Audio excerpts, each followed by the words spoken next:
let's kick it off. Ready for the weekend, can't get enough. Got my crew, my Paul, Joyce, Lazy's laugh. Zach and Lily bring the fun, we're on the path. It's the Nintopics podcast ride.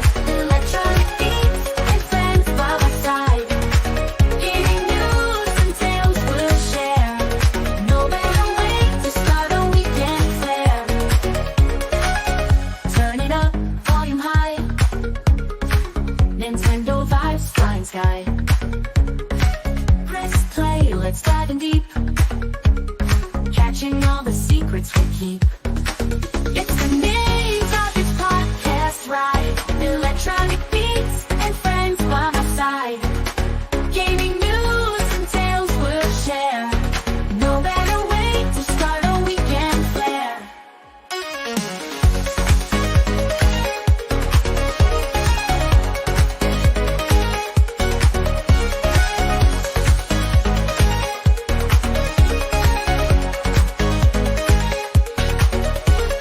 Strollers, quick stories flow. Laughs and smiles as we go. Every Friday night so bright. Nintopics podcast feels so right. From Mario to Zelda quests.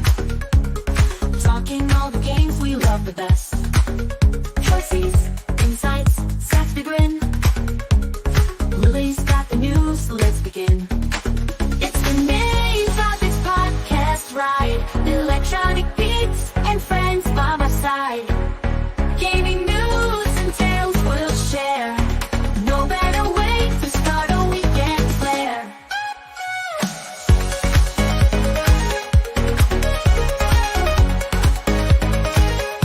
Controlling the story slow. Laughs and smiles as we go. Oh, oh. Every Friday night so bright. Nintopics podcast feels so right. Hello. Welcome to what's happening, Paul. Welcome. I thought you were going to move that for a second. Like, what the heck? Crying water.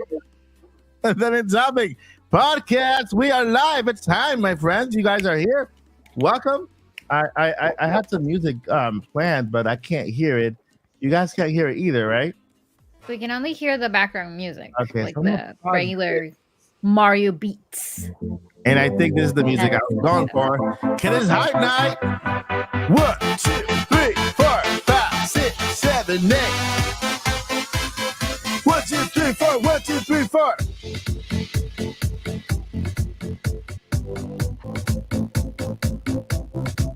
Do the back street.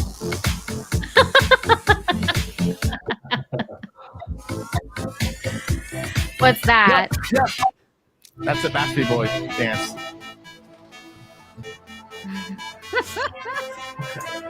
Welcome to the Nintopics podcast. It's oh yeah, I like that. My friends, we made it. We're here. It's time. It's time. What the heck is this? My body is ready. This is my. I read my booty is ready for some reason. Oh boy. That's a different part. Wait a minute. Less than a minute of the podcast. Here we go. Here we go. I had double vision for a second. Like, double. Oh, wait. What the heck is.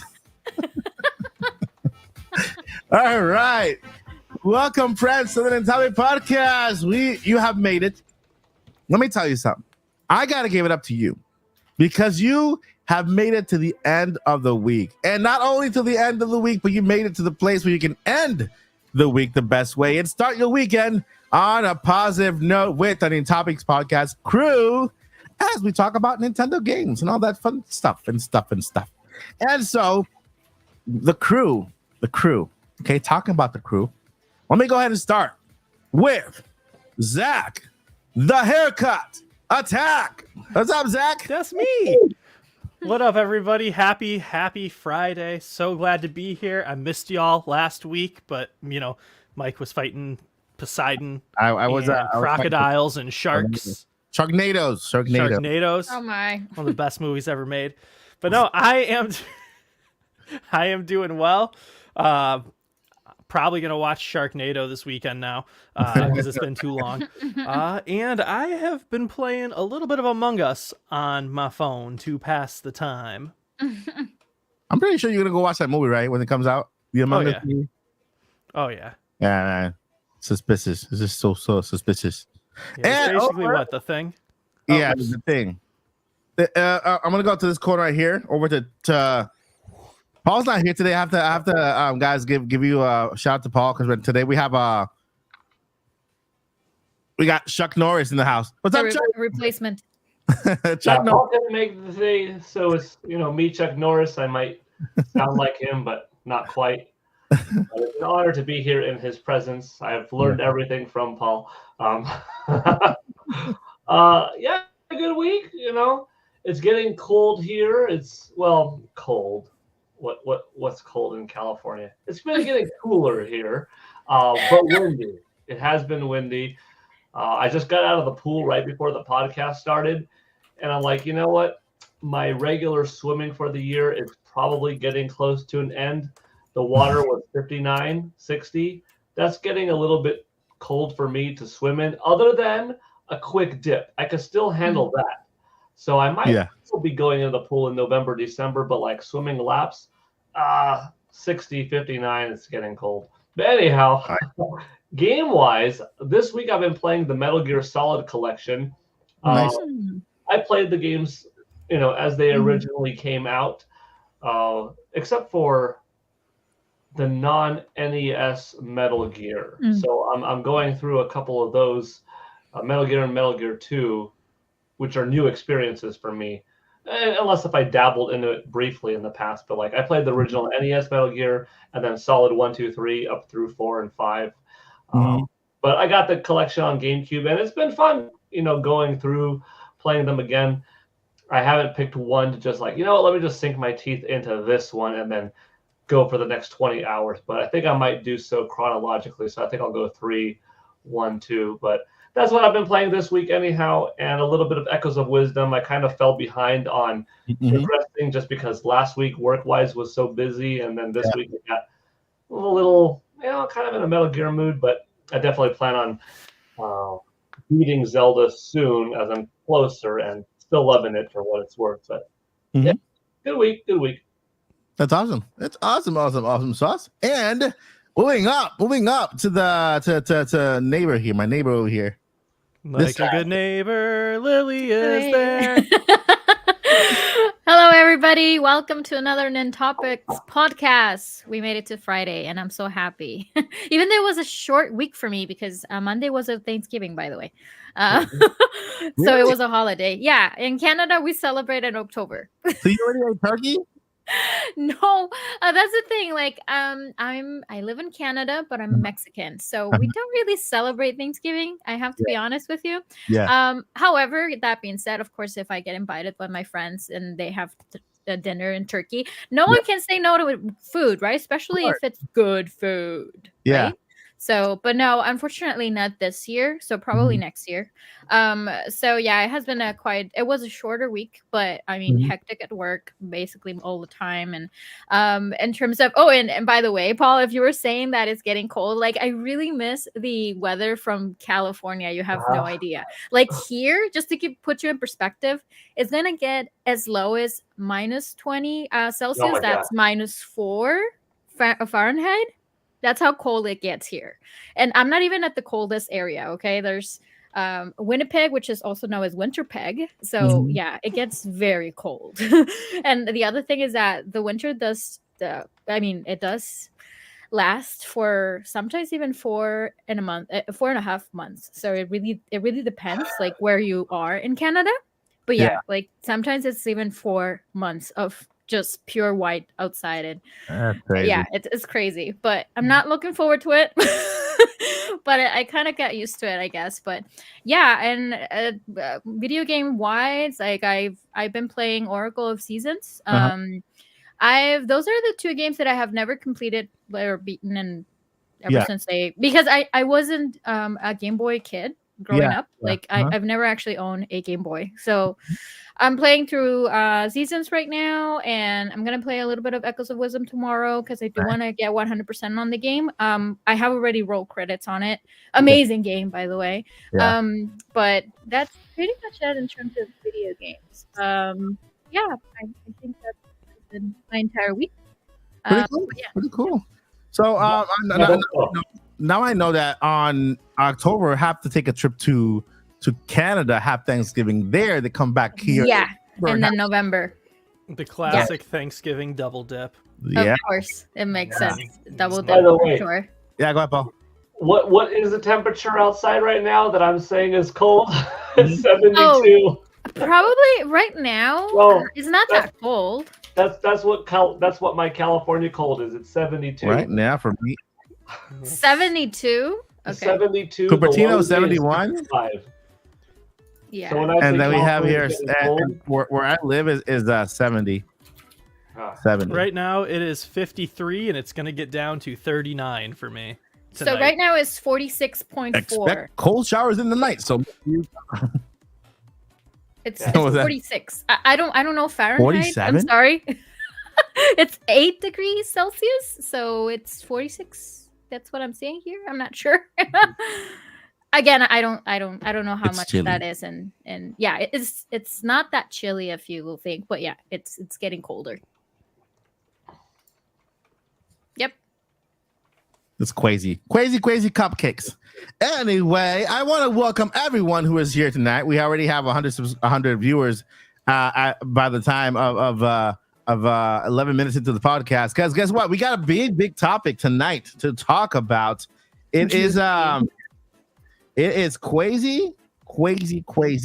And yes, it has to do with Nintendo Switch 2. There will be answers here.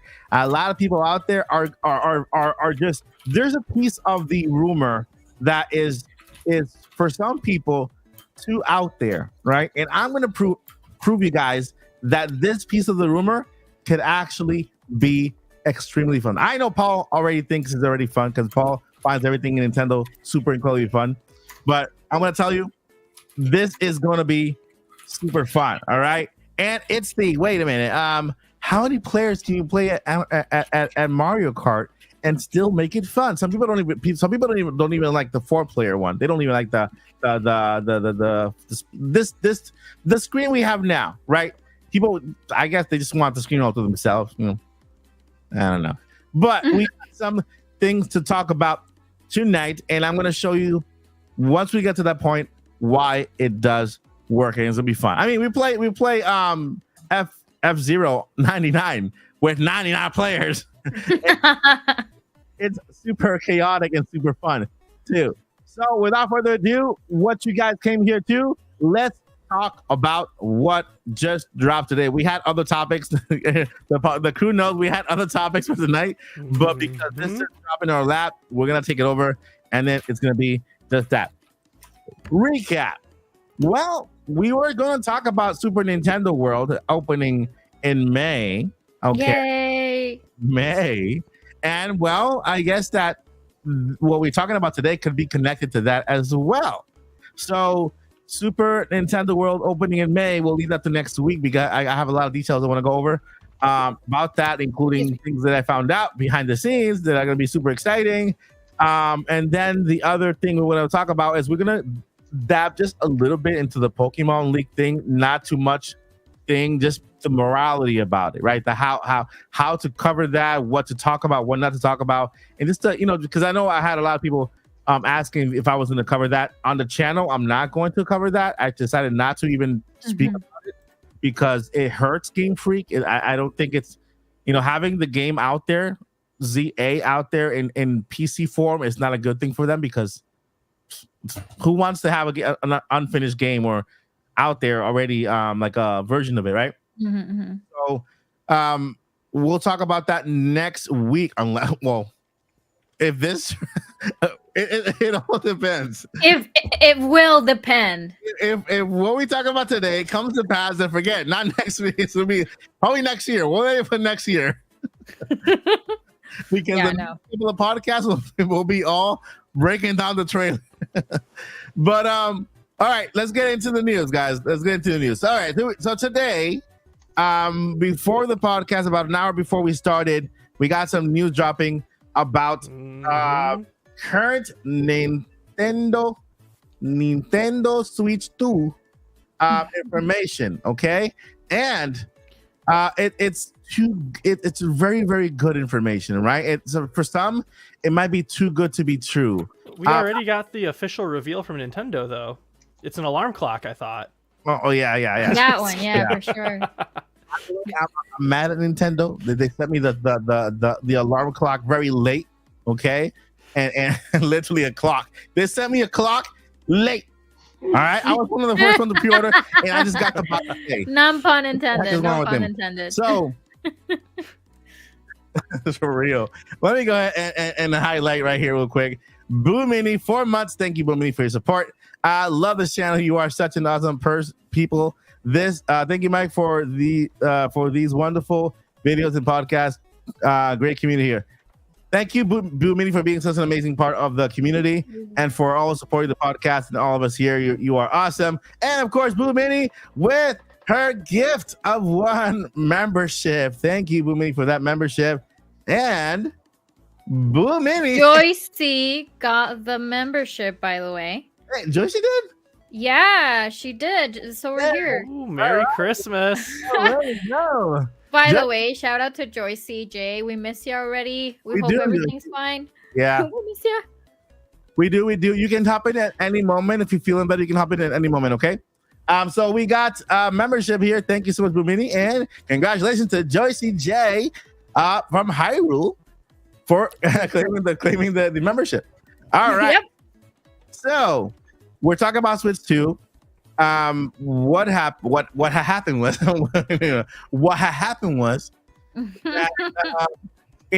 we have Necro Felipe, right? Necro Felipe is also known as PH Brazil. Because it's from I'm not Brazil. sure. He's from Brazil. Yeah, the entire thing is in Brazil. Is in Portuguese. It's in Portuguese. Yeah, I can see it. So let me go ahead and share this. I need to share this. I cannot not show you guys, because you guys out here, you need to see stuff, and I want to show you stuff. Jeez Louise. Okay, let's see here if it works. I don't need to share any sound, so it could work. I'm gonna put it there, and there we go. You guys can see it. Yes. Mm-hmm. And everybody's okay. Everybody. All right. So here we have what leaked today. Apparently, it's still a rumor until it happens, but it is a very exciting rumor. Let me go ahead and open it up here a little more. Did it open up over there for you guys? Yep. Perfect. All right. So let's go ahead and go over it, and then we will break it down, because this is a lot of information. I'm going to say, you know what? I've been hyping responsibly all this time, and you guys could tell my videos I've been a little bit more held back on a lot of stuff, but I'm sorry. I'm leaving my guard down this time. I am giving myself permission to hype, even if it doesn't turn out to be. I just love what this says here so much. All right, let's read what he says here. Don't ask me how. By the way, this is a translation from Portuguese. Don't ask me how I know this, but Switch 2 is being revealed next Wednesday. It's literally just called Nintendo Switch 2. So there you go. Congratulations to everybody who wanted to keep the Switch 2 name. No, can I heck no, please? If you were on that Switch 2 train and you wanted Switch 2, congratulations. Not for me, because I didn't want it. But still, let's go ahead and continue. It's apparently a 3-minute video showing off the new system. So it's like the first trailer, right? It was just a trailer, right? It wasn't a big thing. It was just a trailer showing off the system and people playing it and all that stuff and mumbo jumbo. And so, first game you will see for the system is a brand new Mario Kart game. Mario Kart lovers, you will, if this is true, I'm let me add that before I say anything. If this turns out to be true, then your dreams of seeing the next gen Mario Kart and how beautiful it looks with its high graphics and a hyper realistic Mario with his pores coming out of his face will be true. All right, so a brand new Mario Kart game. The game has characters from Zelda, F-Zero, Star Fox, and Pikmin as new racers. Okay, so those are, maybe that's what we see in the trailer. All right, has 8-player split screen mode. Okay, 8-player split screen mode. That's that's one of the things that people are going nuts about. How can they have 8-player split screen mode? It's too chaotic. It's too crazy. I don't like 4-screen. I don't like it. So like, people are jumping on this little fact here. Not even the fact that we have Zelda, F-Zero, although some of the players already on Mario Kart games, and I guess they're coming back. 8-player split screen mode, and I'm going to show you why this works later. Okay, with proof. A new look at Metroid Prime 4 Beyond, showing playable Stylix and a multiplayer mode. A remake of Kid Icarus Uprising. There's a tiny peek at a new 3D Mario and Animal Crossing. All right, that's my territory already. A new 3D Mario, a tiny peek, a new 3D Mario and Animal Crossing. Shows a bunch of third-party games, like I've been saying, like to sell the system, they need to show the third-party support. So it shows up a lot of third-party games like Monster Hunter Wilds, I believe, because that game has already been announced. Dragon Ball Sparkling Zero, that game came out recently. System releases in May. Rewinding. What also is opening in May? Super Nintendo World here in Orlando, Florida. So May apparently is when the system releases. Sometime around Golden Week. I don't know what that is. A Golden Week in Japan. So I have no clue what that is. I mean, if you guys know, let me know. Same month as Super Nintendo World opening in Orlando. Full reveal in January, February. So when it means full reveal, is that big giant stage presentation where they take the stage and their bodies are ready and they do all this stuff. Bodies, not booties, okay? Yeah, not booties. Bodies, not booties. Well, who knows? What if what if for Switch 2 their booties are ready? No, Diddy. Okay. Sorry, I couldn't resist. I'm so sorry. There might be a controller for that too. Who knows? So January, February. That's that big presentation. If just to recap, Nintendo Switch, the one we have now, was revealed on October 20th, 2016. Okay, then we got the January presentation, the state presentation, and that was also the beginning of the pre-order period. Then March 3rd was the release for the Nintendo Switch, right? And so it looks like Nintendo is following a very similar pattern. If we do get the Switch 2 trailer, it'll be around close to the 20th, right? What is the 23rd? The 23rd. Yes. Yeah, the Wednesday should be 23rd. Yeah, the 23rd. Which isn't even a whole week from now. It's not. Oh my god! It's not. That's what I'm saying. It is not. So the 23rd, and then of course followed by maybe a January or February presentation. I think it's more February because I think that they're gonna kind of maybe substitute the Nintendo Direct for the February, right? And after that, then I would say, he says it's a May release, and I'm okay with it. I'm okay with May. Right? After they show us a system, they're showing us games. It's just about waiting. We're months away, So that is the entire information we have. Now it's time for the crew to tell me what they think about this. All right, so who wants to go ahead and chip in first of this little likelihood here? But reminder, he is PH Brazil, is it? Right, this is PH Brazil. Am I right? I'm not sure if there's is there two leakers in Brazil, or this is one. Yes. I don't know. What? I don't know. Specifically, Paul. What do you think? Is it? Were there two leakers in Brazil, or is this just a PH Brazil guy, which is his name is Pedro Felipe, which he's a journalist. There is a butt ton of Brazilian leakers. That's why. And then there's Necro Felipe Lima. Mm-hmm. Well, isn't he PH Brazil? I think there are two different reporters, unless if they are one and the same, but I don't know 100% for sure. People are going to chat about the booty. No, there will be no booty. No booty. Can you imagine them like they really seen it? There will be no booty during this presentation. Oh no, God, no. I wouldn't know because every time that I search for something about PH Brazil, I never find anything like the original source from Twitter. That's what I mean. Like it's usually on forums and stuff like that, and I'm not very well informed when it comes to leakers. Yeah. The other thing is that I think it's very important to point out, like how what's the what exactly we're looking at, like how reliable is this person, like that's a question.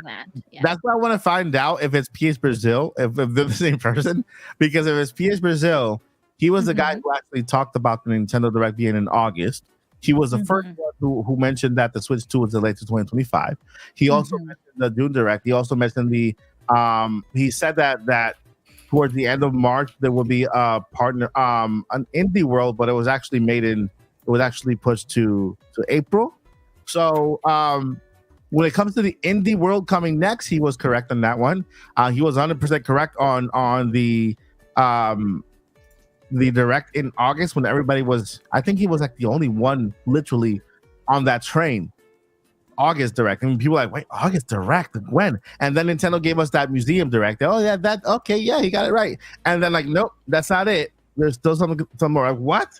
Nintendo's giving us two back-to-back presentations? Nah, that ain't happening, and it happened. So if it's PH Brazil, yeah, that guy has a lot of credibility right now. At least this year, he's, to me, the top. In my book, he's the top leaker for the year. Necro Felipe, I don't know, but he says, don't ask me how I know this, but it is being revealed next Wednesday. He is also he is a journalist from Universal Nintendo for universalnintendo.com in Brazil. I'm guessing in Brazil. If we have any people from Brazil here, let us know how credible is Universal Nintendo .com. I see that it looks like a legit, well built, well maintained, kind of like Nintendo Live kind of website. You know what I mean? From Brazil. So there's some way. I wouldn't say it's completely, but there's some way behind it. So, but again, everything is a rumor until Nintendo talks about it, until Nintendo actually reveals it. That's just still exciting to know. Might be next Wednesday. All right, so what do you guys think? Paul, break it down for me. We got Mario Kart here. We got apparently games being shown on the Nintendo Switch 2, 8 players split screen at the same time as Mario Super Nintendo World. Go ahead, tell me your thoughts. These things come out on 4chan a dime a dozen because it's anonymous and anybody could post it. But once in a while, what is posted actually is legitimate and ends up coming out. Like when we first saw that Nintendo Switch lineup, it was real. Like Ultra Street Fighter 2 that someone said that they saw, and it was on 4chan, that was it. Some new weird game called ARMS, that was it. A new Mario game Mario in a hat throwing it, Super Mario Odyssey, that was real. Super Bomberman R, real. But it's definitely more rare that a 4chan thing is real than not. Yeah. But looking at this, if this is indeed legit and it is coming out next week, well, one, it does land into the final timing of my anticipation of when I wrote on September 10th. I think that we are due for a reveal within 1 to 6 weeks by October 24th. Yeah. Well, 6 weeks after October 10th, it ends next week on the 22nd, and I just rounded up to the 24th. So it does fit very conveniently on the 23rd, which is the day before my final day of the 24th. You know what I mean? I technically did say I could see a November 5th mentioning, not necessarily a grand reveal, but a mentioning to satisfy the investors. Nothing too grand to get too much public hype, but just for those that are seeking out the information, we would see Nintendo Switch successor. So it would satisfy the investors, it would satisfy the hardcore fan, and it wouldn't get into the mass public hysteria that Nintendo Switch 2 is, boom, here's the release date, here's the games, here's what it looks like, here's the price coming out. Because then you also wouldn't, combat your own holiday sales. So the people that want to seeing it, but not too many people seeing it that it would distract from holidays. So you could satisfy both. So I could see a November 5th thing still being possible. Other than that, I'm moving on to 2025 if it's not mentioned in any capacity by November 5th. But the last chance for it to be like a full reveal, like this 3-minute trailer, for me has been October 24th. So this does fit well within that time frame.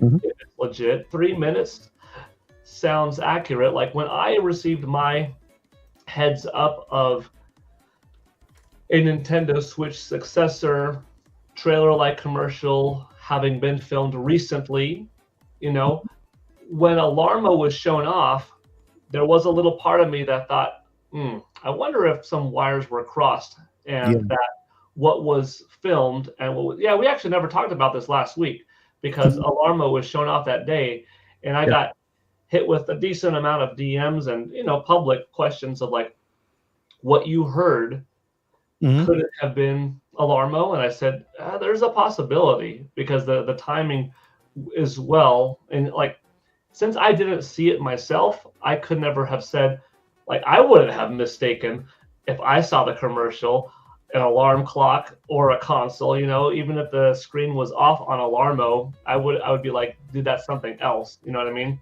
Yeah. So I can't say the trailer was definitely for Alarmo or it was something else. But I'm still leaning towards, I think it was for something else and not this. But then again, it's not like my individual, clearly laid out everything for me. But anyhow, this trailer seemed to fit that well. If Mario Kart is still called Mario Kart instead of Nintendo Kart, that could be a good thing, even though they're bringing in Zelda, F-Zero, Star Fox, Pikmin, because they already started to introduce more characters and you're establishing off of the brand identity and the name of Mario Kart. Yeah. And you could say, well, Nintendo Kart, wouldn't that be just as popular or more powerful even? Maybe not. You don't know for sure, but Mario Kart is a given, and it's already been around for 35 years. Why mess with it? 8-player split screen as an interesting possibility.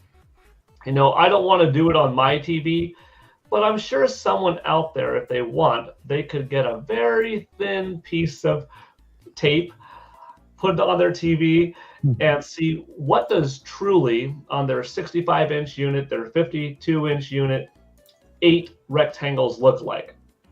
I think if it's very vertical, then it's not going to be a good mode because you have to look to the left and to the right. Most of the racing game is horizon based and not, up and down portrait based. So you have to have width. These TVs these days focus on width. So there's a decent possibility. Plus, if this person saw this and it's legit, it's not necessarily the case where the whole game is structured around this. It could be just a mode. Mhm. Is it real or not? Who knows? But that's what we're speculating. I would love to see Metroid Prime 4 Beyond. A playable Silex is interesting. Very. It would definitely be something that wasn't predicted, and I think if this happens, then clearly this person knew. There's too many. Mhm. There's a couple of things here that are more safe than not, and there's a Yeah. couple of things like Silex being predictable or playable. That's Yeah. not an easy prediction. Multiplayer mode, a lot of us, ourselves included, have speculated like that could be that thing that pushes Metroid Prime 4 into a greater stratosphere of sales, Mhm. being a really robust thing. Kid Icarus Uprising remake, that's something that so many of us have wanted for so long. Yeah. It is a little bit of a peculiar choice because it's not a title that previously sold gangbusters. It's not a franchise that has ever sold well or is such a big public eye. But if they chose it because the foundation was so good, and they always knew, because it is a great game that always deserved to be selling better, but Mhm. the visual difference is so tremendous that it's just such a eye-popping experience to highlight what does a 3D action adventure game look like on Nintendo Switch 2.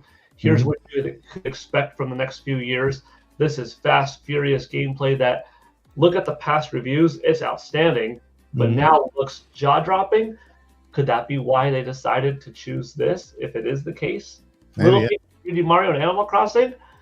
I mean, I would love a big peek at 3D Mario, but I always thought a launch game for Nintendo Switch 2 could be Mario Kart or 3D Mario. Mhm. And I'm okay with either one, and like a Metroid or something like that, a pairing of two very different things. Mhm. May, that was one of my dates of I just like the way 05-15-25 looks like.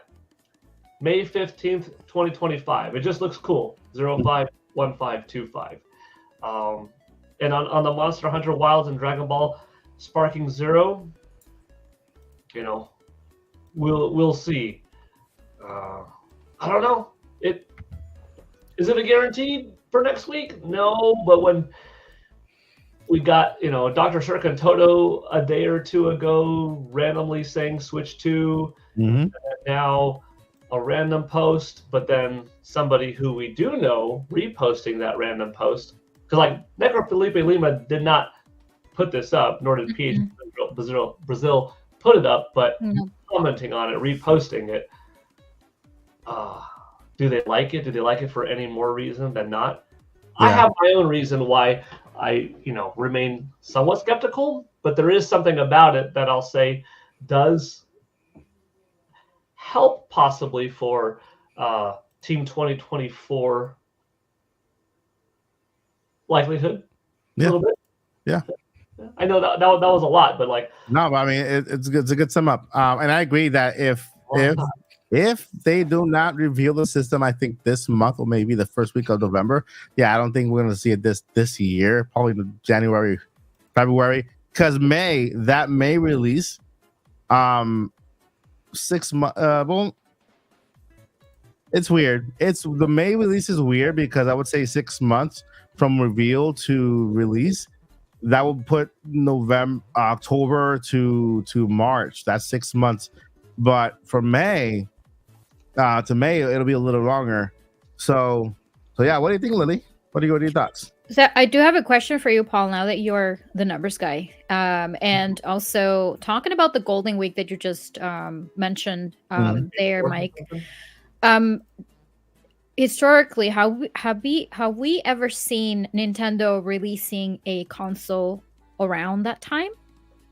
No. Because my concern is that, as far as I understand, for Golden Week, it's a very important. They usually avoid the Golden Week, because in terms of I don't. That's the only thing that I feel like it doesn't click for me. That'll be the only thing. So yeah. There are 4 other holidays that are made up of Golden Week that blend well together. If I'm not mistaken, it's like May 4th ish.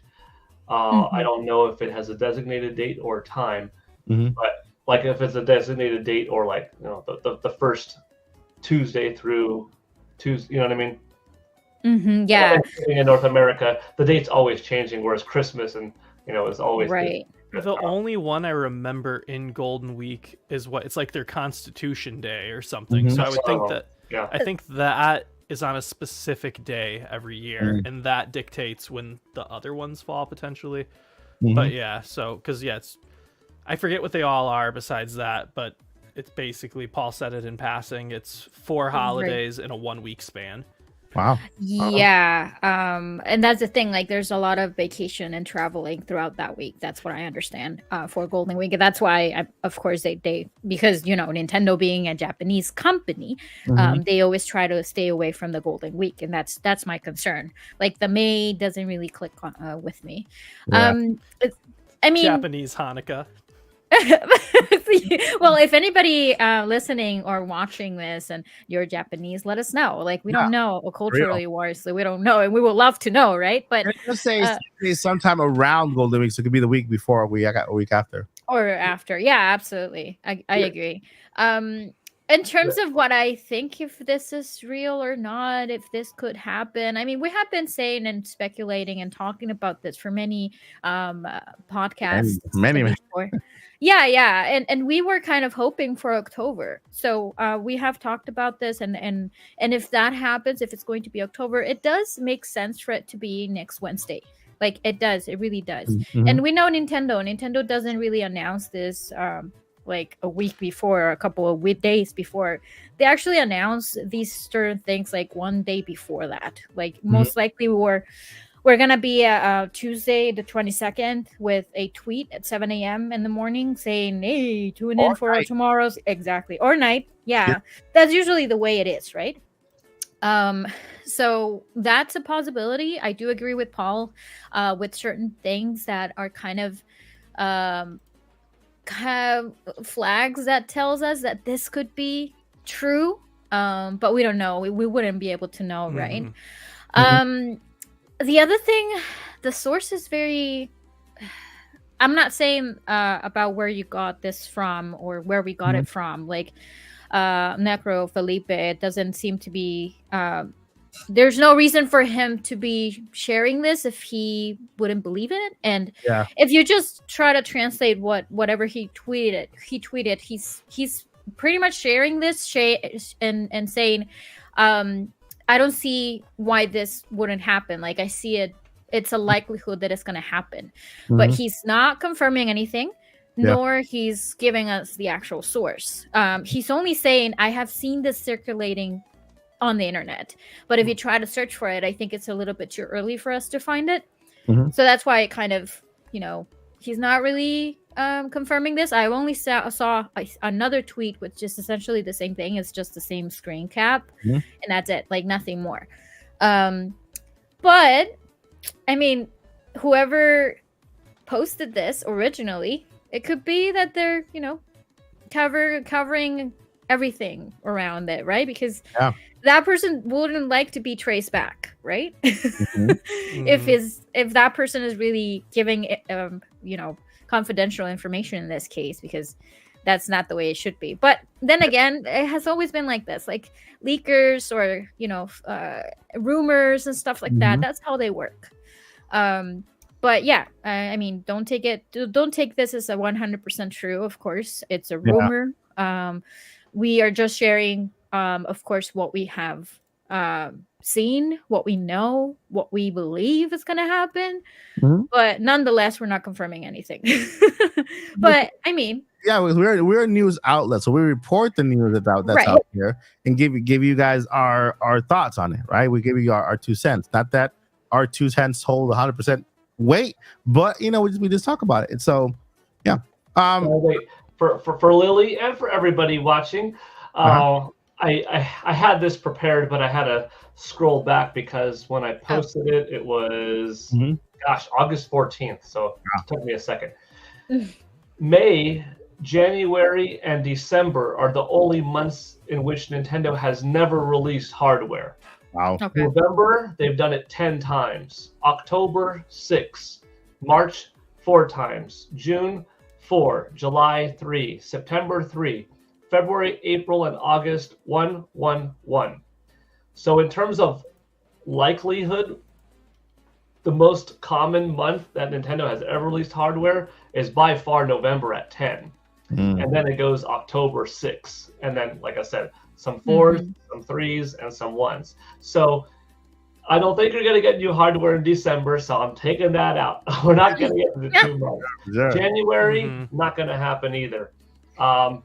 May, it would be a first, but I like the way, just personally as the numbers guy, yeah, and also because it makes a little bit of sense just because where we are in the Nintendo Switch life cycle, how valuable the system is, the time in between.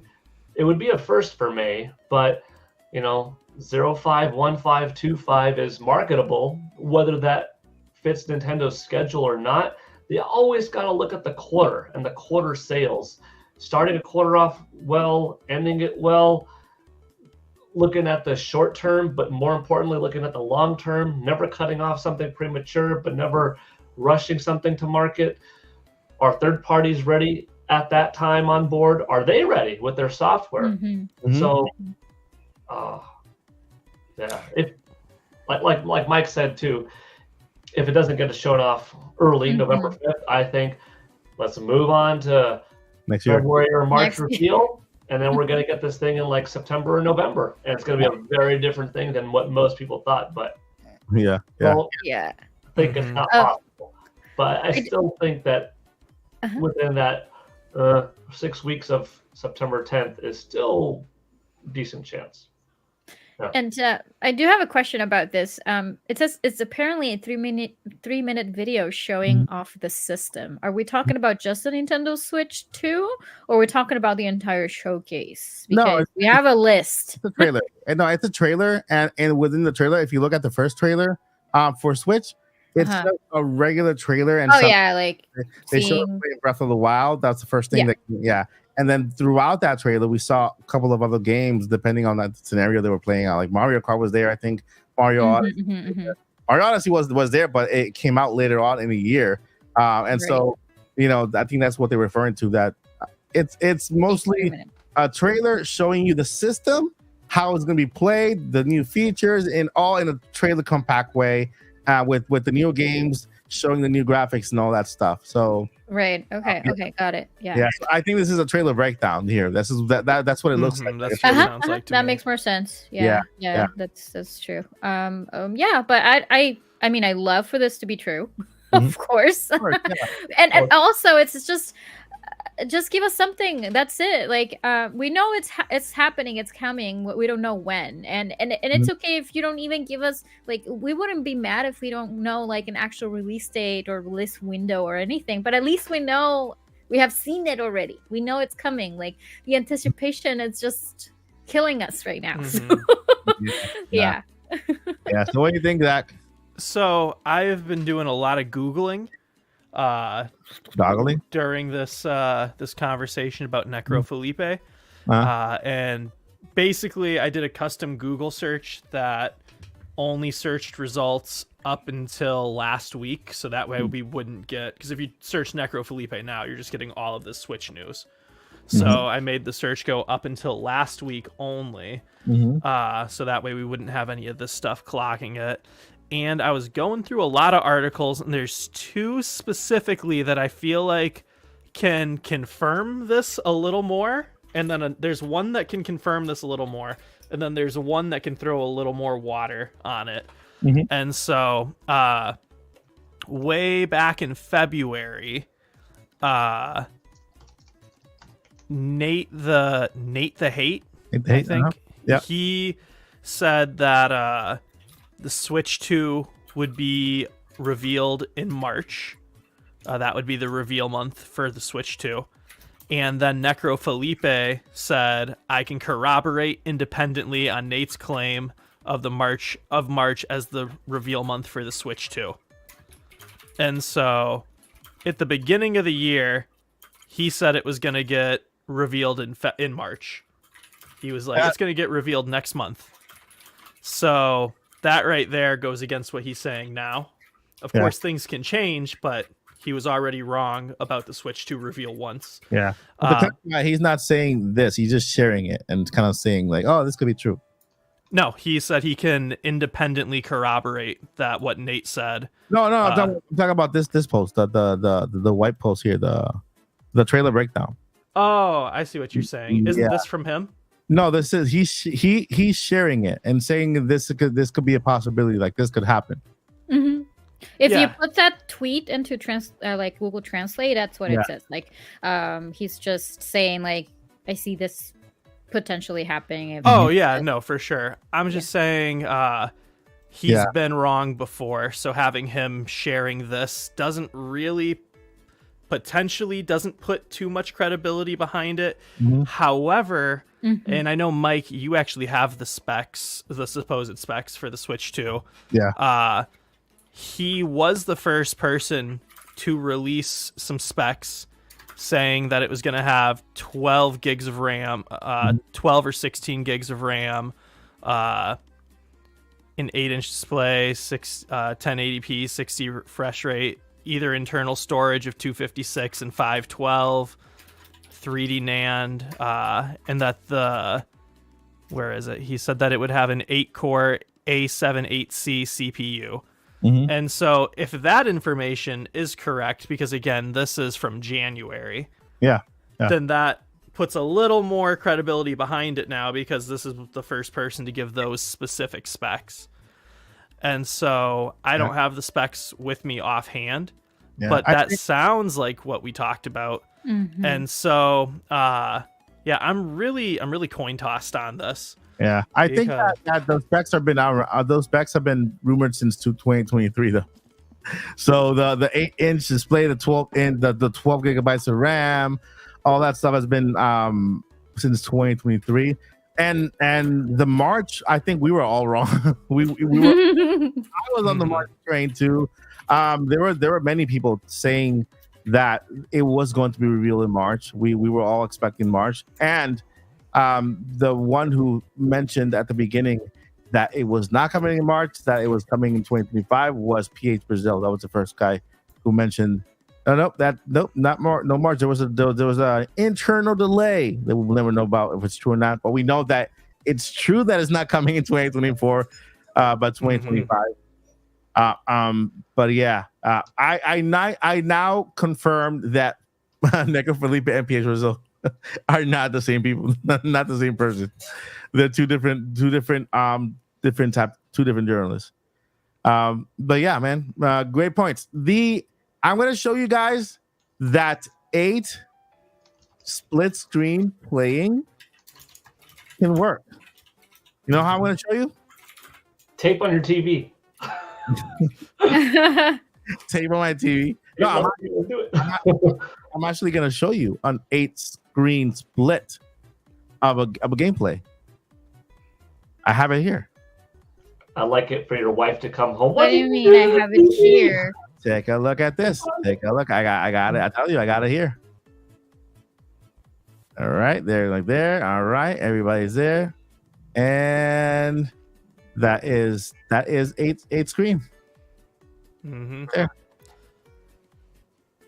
Yep, and that was actually another thing I was crunching some numbers on, and so assuming a modern 4K display, and assuming there's zero bezel, which of course there's going to be some sort of dividing lines between these, but each display would be a more vertically tall rectangle, as we can see on yours, and with modern 4K that's going to be 540 by 960, and so that's a decent resolution. We were doing 4-player split screens on 360 480 TVs. Oh, for real back in the day. And so yeah, I definitely could see it too, because Mario Kart, like you're showing now, does the side-by-side split screen already. And so yeah, that 100% on a big screen, at least 55 inch and up. I like it. Yeah. Because what is happening here is that the aspect ratio is very similar to that of a mobile Mario Kart 4. So it shows you around this. It shows you the full track, at least enough ahead for you to control your player, right? So you can see, look, you see far ahead. Like if you look at the first player here with Bowser Jr., you can still see the road ahead, right? And look how these little things are allowed, right? So it looks a little chaotic, but it works to me. It works. You know, depending on how big the screen is, this could work. You know, on a see here. Oh, also, I said the wrong number. I divided 2160 by 4, but that would just be 2. You're not having. Otherwise, how dare you, Zach? How dare you say the wrong number? But so the resolution would actually be 960 by 1080, which is a higher resolution than the Switch. And so, yeah, on a modern 4K TV, that's equivalent to playing 2-player split-screen Mario Kart. I can't mouth or English. Well, I don't know, something about the booty. Let Lily say it.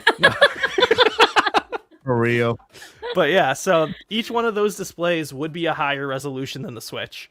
Yeah. So I don't know how they got this. They probably got this going on an emulator because look, there are 8 players here, and you could see 8 players playing like at the same time there. It's very chaotic, right? You would have to really have really good focus, and because you know some people have trouble with the four split, right? Imagine having I mean, I would love it. I have no issues with it, but you know, it is what it is. Like I read in the chat, maybe like a huge projector, like a party. You have a huge projector and you have the 8 people at the same time. That would be so fun. That would be very, very fun, right? In Paul's backyard, he'll just kind of rent one of those inflatable theaters and then have 8 people playing. Like, hey, this is for your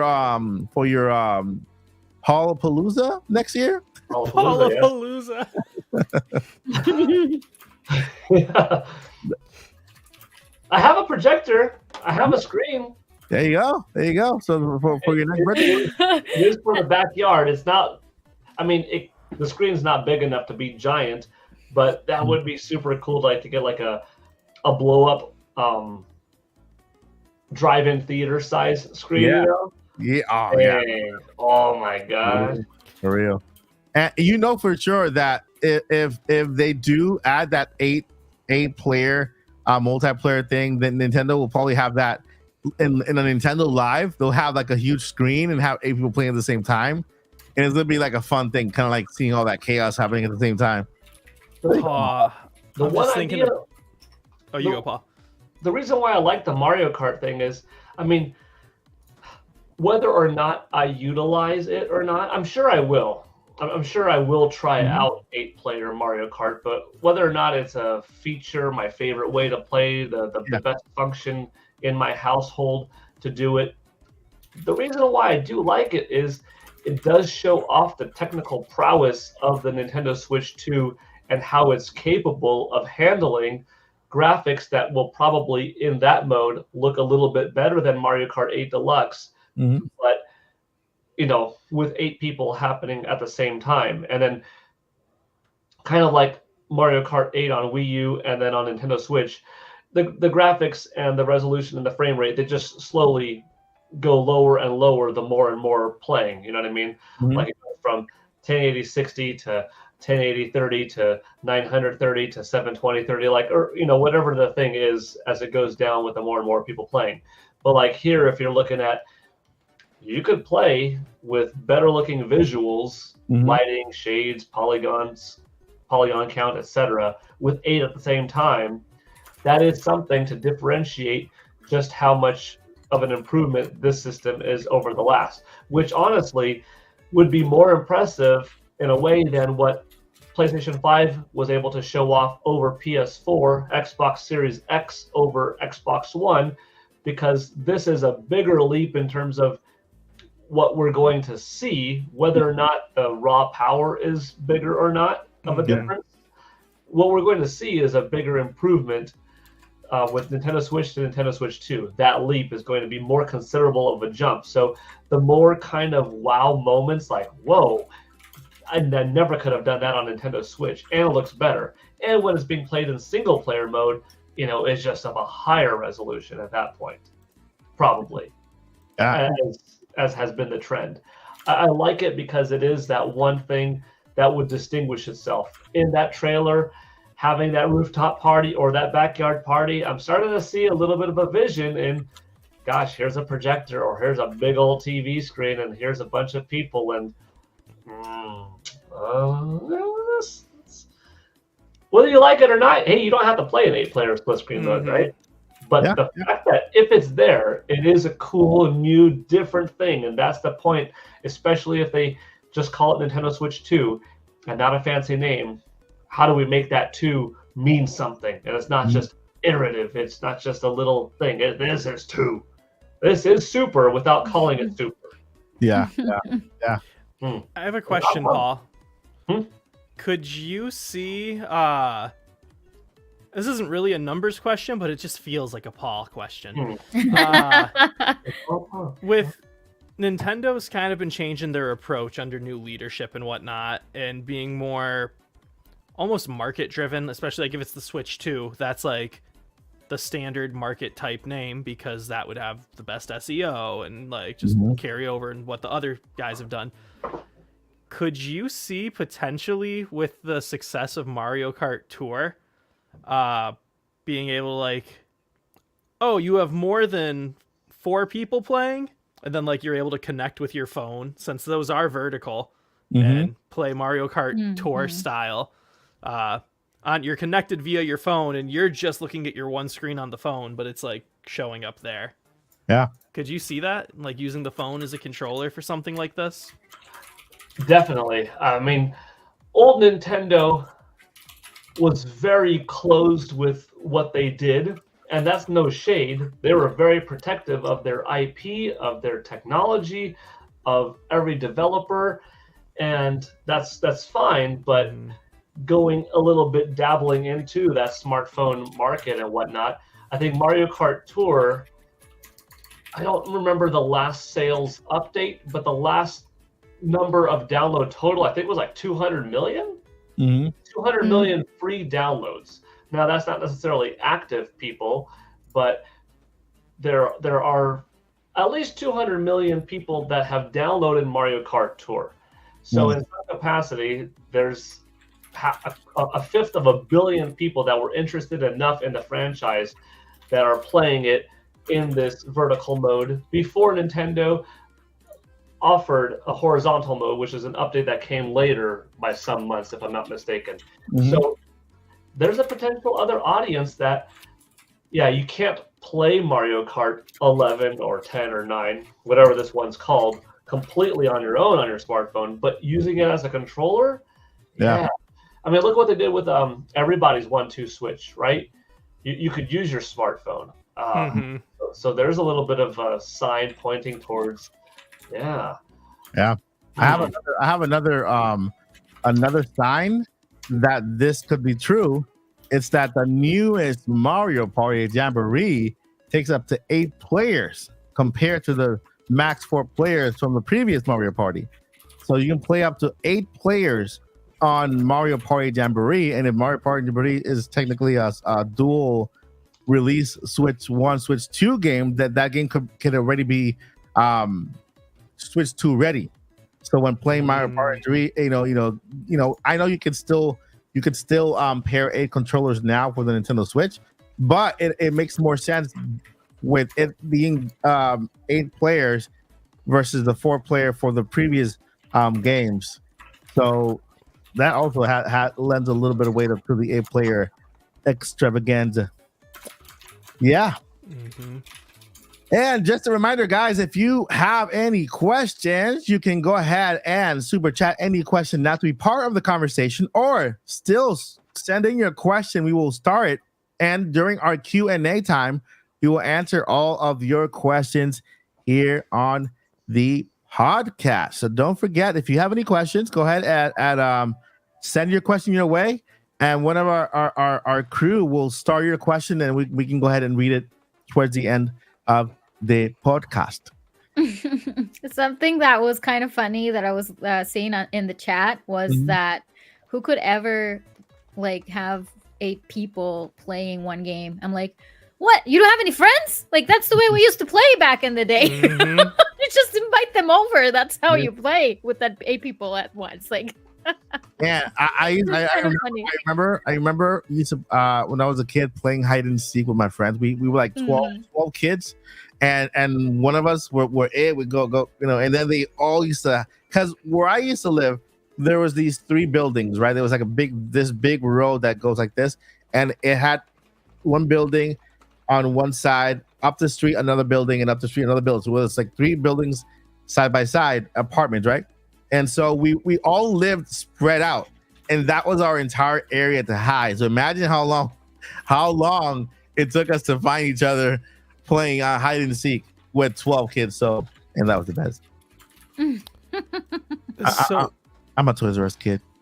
Also, I think the PlayStation 2, I want to say there were some 8-player games on that. Yeah. Like, because you had the it only had 2 controller ports, but then they released like the official thing that it plugged into a controller and memory card slot, and then there were 2 controller ports on each side of it, so 4 total, and a memory card port in the front. And you could get 2 of those plugged in at once. So I think you could do like some of the Madden games, but also maybe Super Monkey Ball with 8 players back then. Yeah. I think just a random tidbit. I think that's like, I think it's the sports games like FIFA, Madden, the WWE SmackDown ones. I mean, Nintendo Wii U had 8 players with Super Smash Bros. For Wii U. Yep. So, but split screen, I can't think of 8-player split screen on a system. Ninja Turtles, Shredder's Revenge was 6-player simultaneous on Nintendo Switch, and like the other systems, of course, too, which that was fun. But split screen, it has to be processed a little bit differently. Yeah. I mean, some bragging power, especially to make Nintendo Switch 2 that much different than everything else, because how many commercials probably not this holiday season, how many commercials next spring from the different console manufacturers are going to be advertising their games as having split screen, people on the couch playing together fun in their advertisements? Not many. I mean, they'll succeed in their own regards. Like when the next Call of Duty comes out, and they're showing the trailer, they're showing the commercial, they're having somebody over here and talking on the headset with someone over there and having this epic battle and boom and having fun and eating Doritos and a Taco Bell partnership and all that stuff. It's very different. But how many trailers are going to have 8 people sitting on the couch and passing the new Joy-Con over and come on in and acting, and like it's a very different vibe. And like the more Nintendo does that kind of stuff, the more like, dude, that's an experience that I could only get there. Probably Xbox Series X and PlayStation 5 could handle, an 8-player split screen. They're powerful enough, but they're not making the games to do it. So Nintendo doing it just sets you off looking a little different, a little unique. The more and more I think about, I previously had a different thought in mind regarding this particular leak. Well, I don't call it a leak. This particular post of why there is something about it that looks promising potentially for 2024. But the Mario Kart one, as weird as it is, I like it for a couple different reasons. Yeah, I think it makes sense to have Star Fox there, and Pikmin. Pikmin is growing on people a lot, especially ever since Pikmin 4 came out, which is now everybody's favorite. And so having these little characters there, Zelda has always been there. Link and Zelda. Link has been there. F-Zero has been part of Mario Kart in the past. Star Fox has been part of Mario Kart in the past too, right? I know I saw them out on the GT. Wii outfits. Right? Oh, the outfits. Okay. Those Wii helmets and those racing suits. Yeah. I think I also saw Star Fox and F-Zero characters in the GT version of Mario Kart, which is not the console to It's the arcade version, the one that who was it? The producer that is it Capcom that does those arcades? Sega. Who makes the arcades for Mario Kart? Is it Capcom? Somebody pick the GT because they have other characters. Yeah, they have other characters. Are you talking about the actual like physical ones you play at the arcade? Yeah, Mario Kart Arcade GT. I think it's called GT. Bandai Namco does the arcade boards. Yeah, that one, Bandai Namco. They have Bandai Namco characters in Mario Kart on that version too. That Batman, face, body. Yeah. So, I mean, what I personally think, you know what? I'm gonna jump on this train. Can you imagine if the Switch 2 trailer comes on Wednesday, but none of this is true? You know, like we get the trailer, but none of this comes out in the trailer. No Mario Kart game with 8 screens or the F-Zero, no Metro Prime 4, right? Just Mario 3D and just a whole bunch of Nintendo Switch games and third-party games, right? To me, I'm gonna lean more towards the third-party games here. Monster Hunter Wilds and Dragon Ball Sparkling Zero. That is the only part of this that I see kind of. I'm on board with you with even the 8 players split screen because when I saw that's the first thing I looked up and I found this video of the 8 split screen and that actually looks pretty fun. We know on a bigger screen, and it's very possible. I would assume they want to include the latest Call of Duty if it's coming to Nintendo Switch 2 in the trailer, right? Some maybe Elden Ring, right? Maybe some of these bigger third-party games that did make it out into Nintendo, not Nintendo, third-party companies about PlayStation, Xbox, but not Nintendo, and then that could be a better way for them to show, hey, look, now we have this third-party support here, and that inspire other developers who have still yet to jump into the Nintendo Switch 2 pool to get their feet wet, and get in there and swim, get the little lifeboaty and stuff, and stuff, So that's a good point. Yeah, there's tiny peaks of 3D Mario. Really, tiny peaks. 3D Mario, Nintendo's big giant, franchise 3D Mario, tiny peaks. I mean, it could be true. Mario Kart is another one. I'm not Mario Kart. Animal Crossing is another one I'm looking forward to. I'm a cozy guy at heart. I like cozy games as well. I like Metro Prime. I'm actually playing Metro Prime Remaster, which I did. I've only beaten out of all the Metroids. I've only beaten Metroid Dread, and so now I went back to Metro Prime before the hurricane, and then I have forgotten about it ever since then. But yeah, I'm gonna jump on it. I'm gonna say this is my opinion, guys. I have no clue. I have no resources. I have no nobody. I want to say yes. Like, we're having a Switch 2 trailer soon, because the only reason I say this is because we need to have something already, right? Either a Nintendo Direct to give us some games for next year, or the trailer. I think we need either of them too, to kind of, just to kind of feel like we're moving forward. Because right now the only thing we know about is Donkey Kong, what Country 3D or whatever, the 7th or 8th or 9th remake of this game. Nintendo makes it a lot. We got like 4 remakes of Donkey Kong.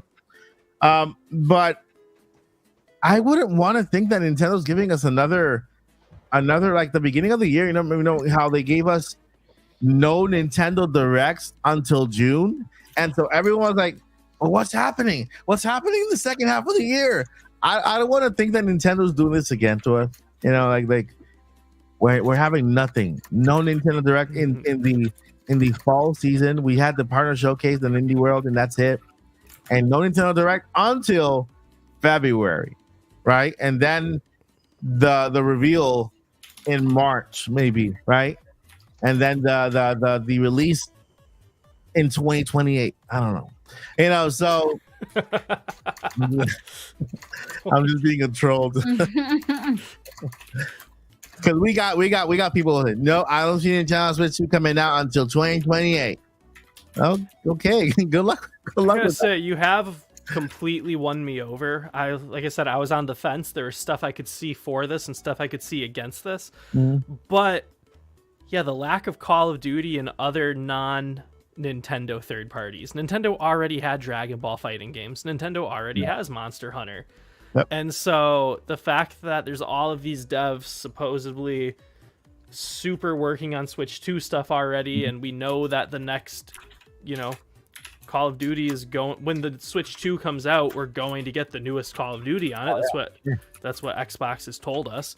And so yeah, just the fact that there's no one out of like all of this would look normal in a Nintendo Direct. Like, forget the Switch 2. Just like seeing a Nintendo Direct with this stuff, like, would make sense, And so, yeah, the fact that those third parties are missing kind of completely flipped the switch in my head and maybe say, I don't think that this is real at all. Yeah. I wish it was, because then I would be able to say with Kid Icarus, they're probably pushing that because we're going to get a Kid Icarus movie, and then I'd get down that whole track. But yeah, it doesn't make sense. Yeah. I know that third party support, especially that 10-year deal they made so much of a big deal of, with Call of Duty and Microsoft, them having some Microsoft games as part of the presentation to show them that, hey, we're working together. It's true. This was no talk. I know that's like a big thing, but I'm still on board. I'm still on board just because I want it. I also agree that I think we're gonna get a trailer like this month. I just don't think it's this one now, which makes me sad. I want my 8-player Mario Kart. That's why I said maybe we get a trailer, but none of this comes in. None of this comes in. Yeah, because we have been talking about the possible trailer that we're going to be seeing, but usually it's going to be focused a lot more into the functionality, right? Like what you can do, because let's rewind a little bit, or let's remember exactly the first trailer that was released. It was about how you were able to switch between the two, right? Handheld and docked, and the being able to play I don't know, while traveling in the plane or some things like that, or just hanging out with your friends. That was like the showcase, right? That was it, yeah. So that's the thing. And it also it's just going to be a trailer that basically they're going to be dropping on every social media. Like, if we're talking about a 3-minute long video, then most likely it's going to be like that. I don't think that they're going to be doing like a live stream or anything like that. I feel like they're just going to, here you go, here's a trailer, go crazy, right? But yeah, like if that happened at 10 a.m. in the morning, October 20th of 2016, that's when because I have the tweet right now open. That's when they dropped the actual trailer for the Switch. So it's been a very long time, but yeah, like, and they announced it the night before, like at 8 p.m. at night, with that little picture of Mario peeking behind the curtain, like that. Yeah. Oh yeah, the meme. I forgot that's where it came from. Yeah. It's been used. So it was like a sneak peek. Wow, man. Yeah, that was a mistake. That was a mistake. I mean, it was exciting, but man, what did Nintendo do with Mario? So yeah, I still hope I want to on Tuesday. This Tuesday, guys.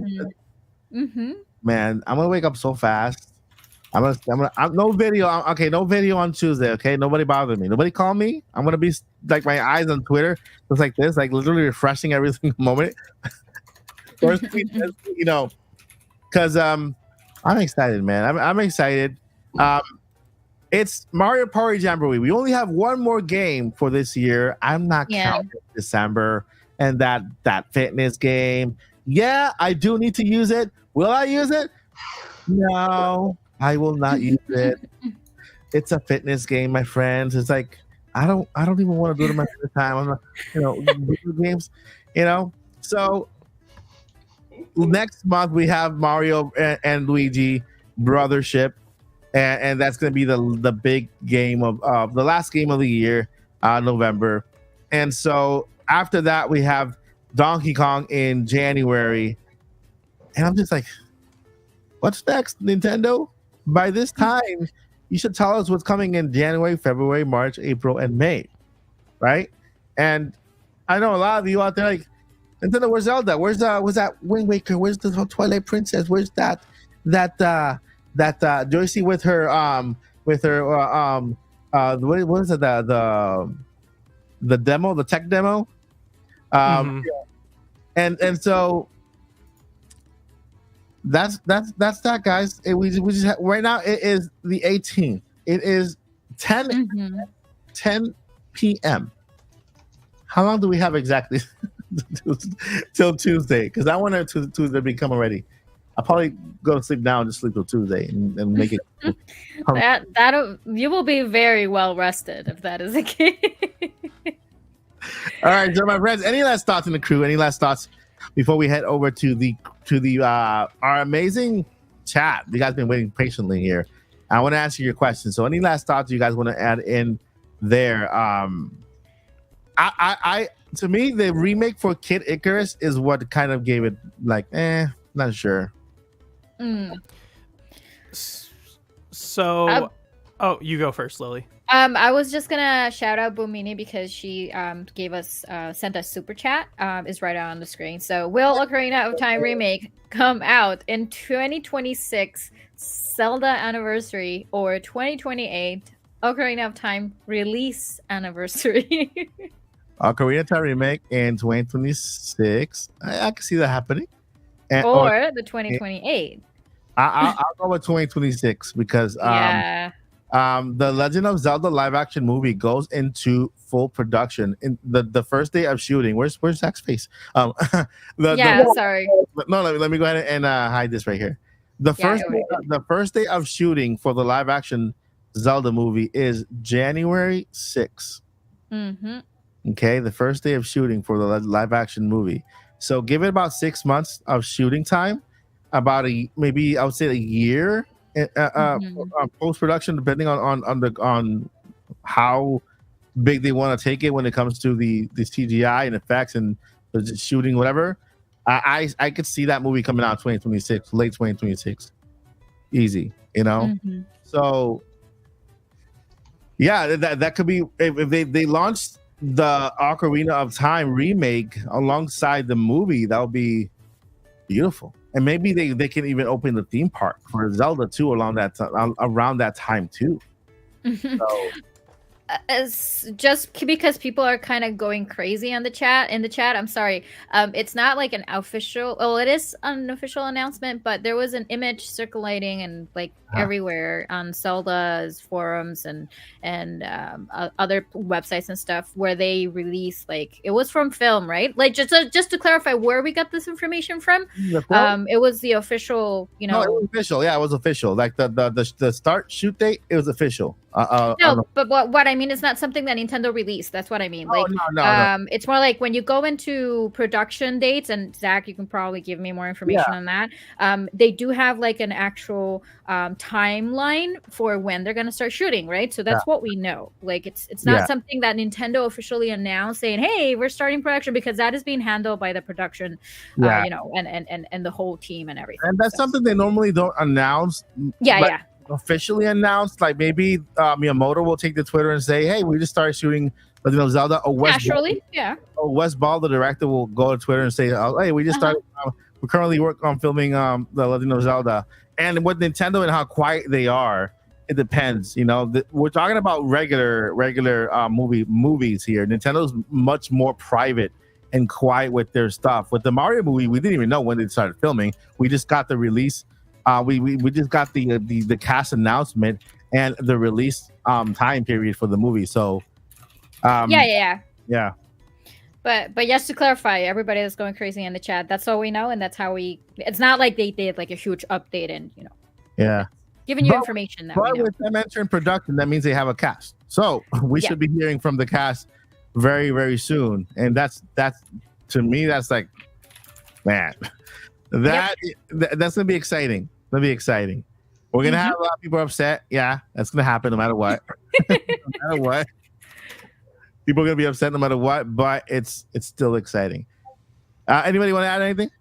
So I just finished rewatching the Switch reveal trailer, which was 3 minutes and 37 seconds. Oh my! Okay, that's a great detail there. And in it there were 6 games shown. So there was Breath of the Wild, which was shown for the whole first minute. Was the only game shown for the whole first minute.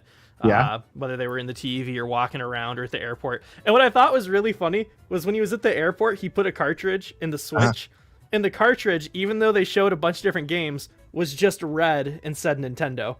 And so, like, they didn't use a real game cart, which, anyways. But so we had Breath of the Wild, Skyrim, Mario Kart. Is it FIBA for basketball? I don't know. But basketball, Mario Odyssey, and Splatoon. There you go. And so in this announcement that we are looking at, there were 7 games. So that's close. Did you say close? I mean, did you say what was that? Well, not Elder Scrolls. Oh, geez. Skyrim. Yeah. You said Skyrim. Yeah. So Skyrim came on at about a minute, and when they showed that until about a minute 30, and then at a minute 30 to 2 minutes, they were showing Mario Kart every time they showed a game. Yeah. They showed the basketball, which again, I don't forget if it's FIBA or what, FIFA, or I don't know the difference. For 15 seconds at 2 minutes, and then we had a few peaks of a 3D Mario jumping around, which we now know is Mario Odyssey, at 2 minutes for about 25 seconds, and then it was Splatoon the rest of the way out. That's good. So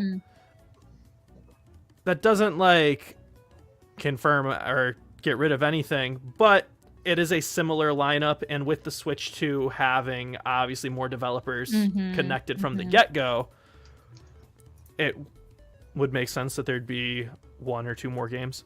So just random facts to go with this conversation. That's very helpful. That's not random. That's extremely helpful. No, because thank you for doing that. Thank you so much, Zach. Because now we can at least compare and say, you know what, this kind of looks possible now. And I want to take my hands off to Skyrim, the only brave third-party company who jumped on board for Nintendo Switch after the Wii U.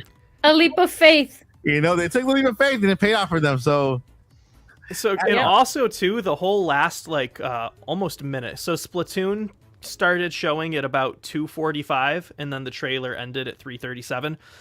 Most of the Splatoon stuff, it showed people playing it like in their living room for a split second. But then it was basically like 40 seconds of like people walking into an arena, all plugging their Switches in, and like competitive esports happening. And so, that's great. Yeah, I remember. If we're following the same flow, because that's a whole 40-second thing to be like esports on the Switch. Yeah. So Dragon Ball Sparking Zero would be the most competitive game on here, and that is the last one listed. So it can follow a similar formula, but yes, those are my notes. Hopefully we'll see something good there. So there you have it. At least when it comes to time-wise for the presentation, amount of games, it makes sense for a 3-minute presentation from Nintendo. We'll have to wait until Tuesday to see if Nintendo says anything, and then Wednesday something happens. But man, this is it. We're the final stretch. Honestly, I have the notifications for Nintendo turned on, but I'm just gonna be like scrolling down to refresh Twitter like every second. That's gonna be me on Tuesday. Yeah, me too. I'm gonna wake up. I'm gonna take some calming pills. Yeah, or something. Cause make yourself a tea or something. What's the opposite of Adderall? Whatever it is, that's what I need my doctor to give me that day. What is Adderall for, though? I don't know what Adderall. It's like it makes you super focused. It's ADHD medicine. Okay. Okay. Probably need some of those by myself, but that's a different story. if they announce it, if they say to stay tuned for tomorrow for a little presentation featuring the Nintendo Switch successor, I'm gonna take some baby aspirin. Get a stroke or something halfway through. A little old man. No, I'm just waiting for that to happen, hopefully. It is 10 p.m. Eastern time, and it's time for our Q&A featuring Lilly Hyrule, who will be reading our questions for today. So, Lilly, you want to go ahead? So feel free to send more questions. We do have a little bit of time, so send in your questions. Is that right? Yep, we do. We don't have as many questions as we usually do have. That's what I mean. All right, so let me just get started with, let's see. Do you want to like give out the questions and have everybody answer, or you want to just give this question to somebody? I guess it really depends on the question, because some questions are like very personal, like directly to you, Mike, or to Zach, and those I will just go and answer that one if it's directed to you.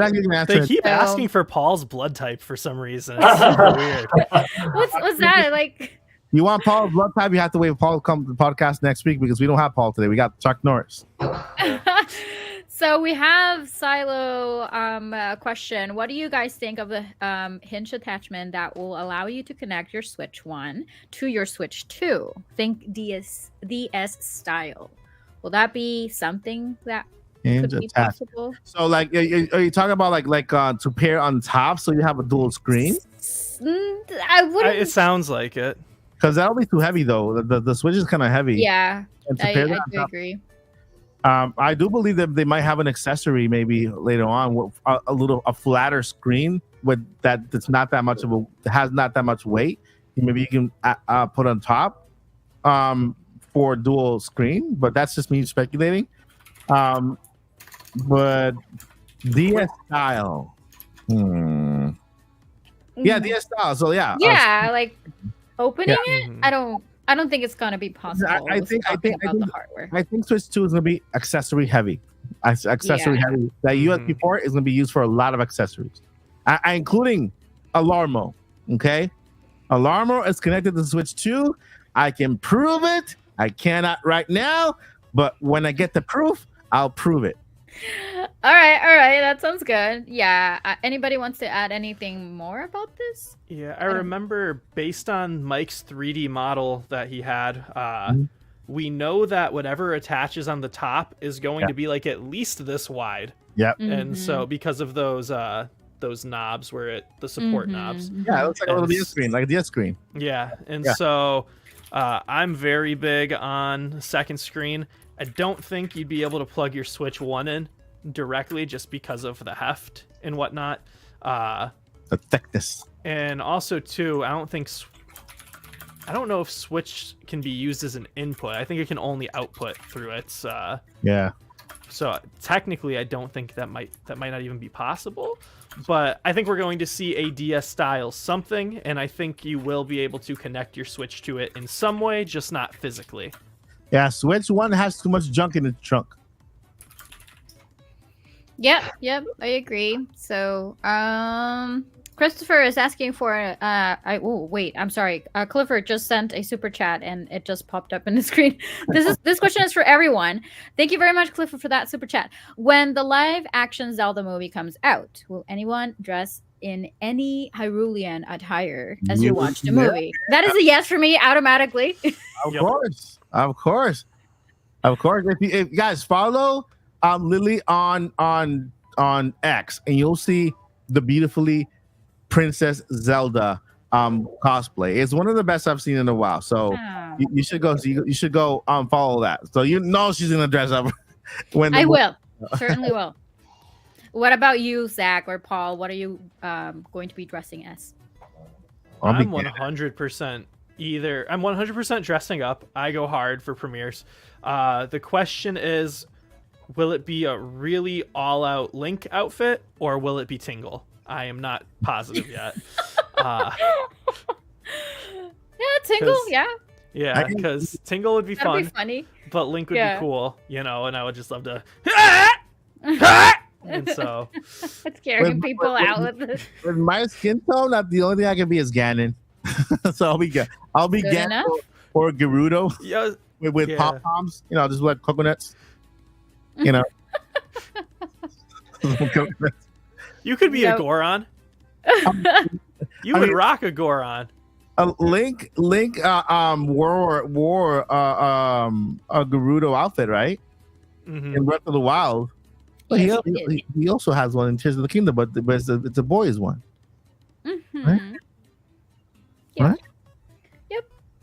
Yeah. Moving on with the questions. Christopher, thank you very much for the question. So, did Yes. anyone in the podcast get into playtest?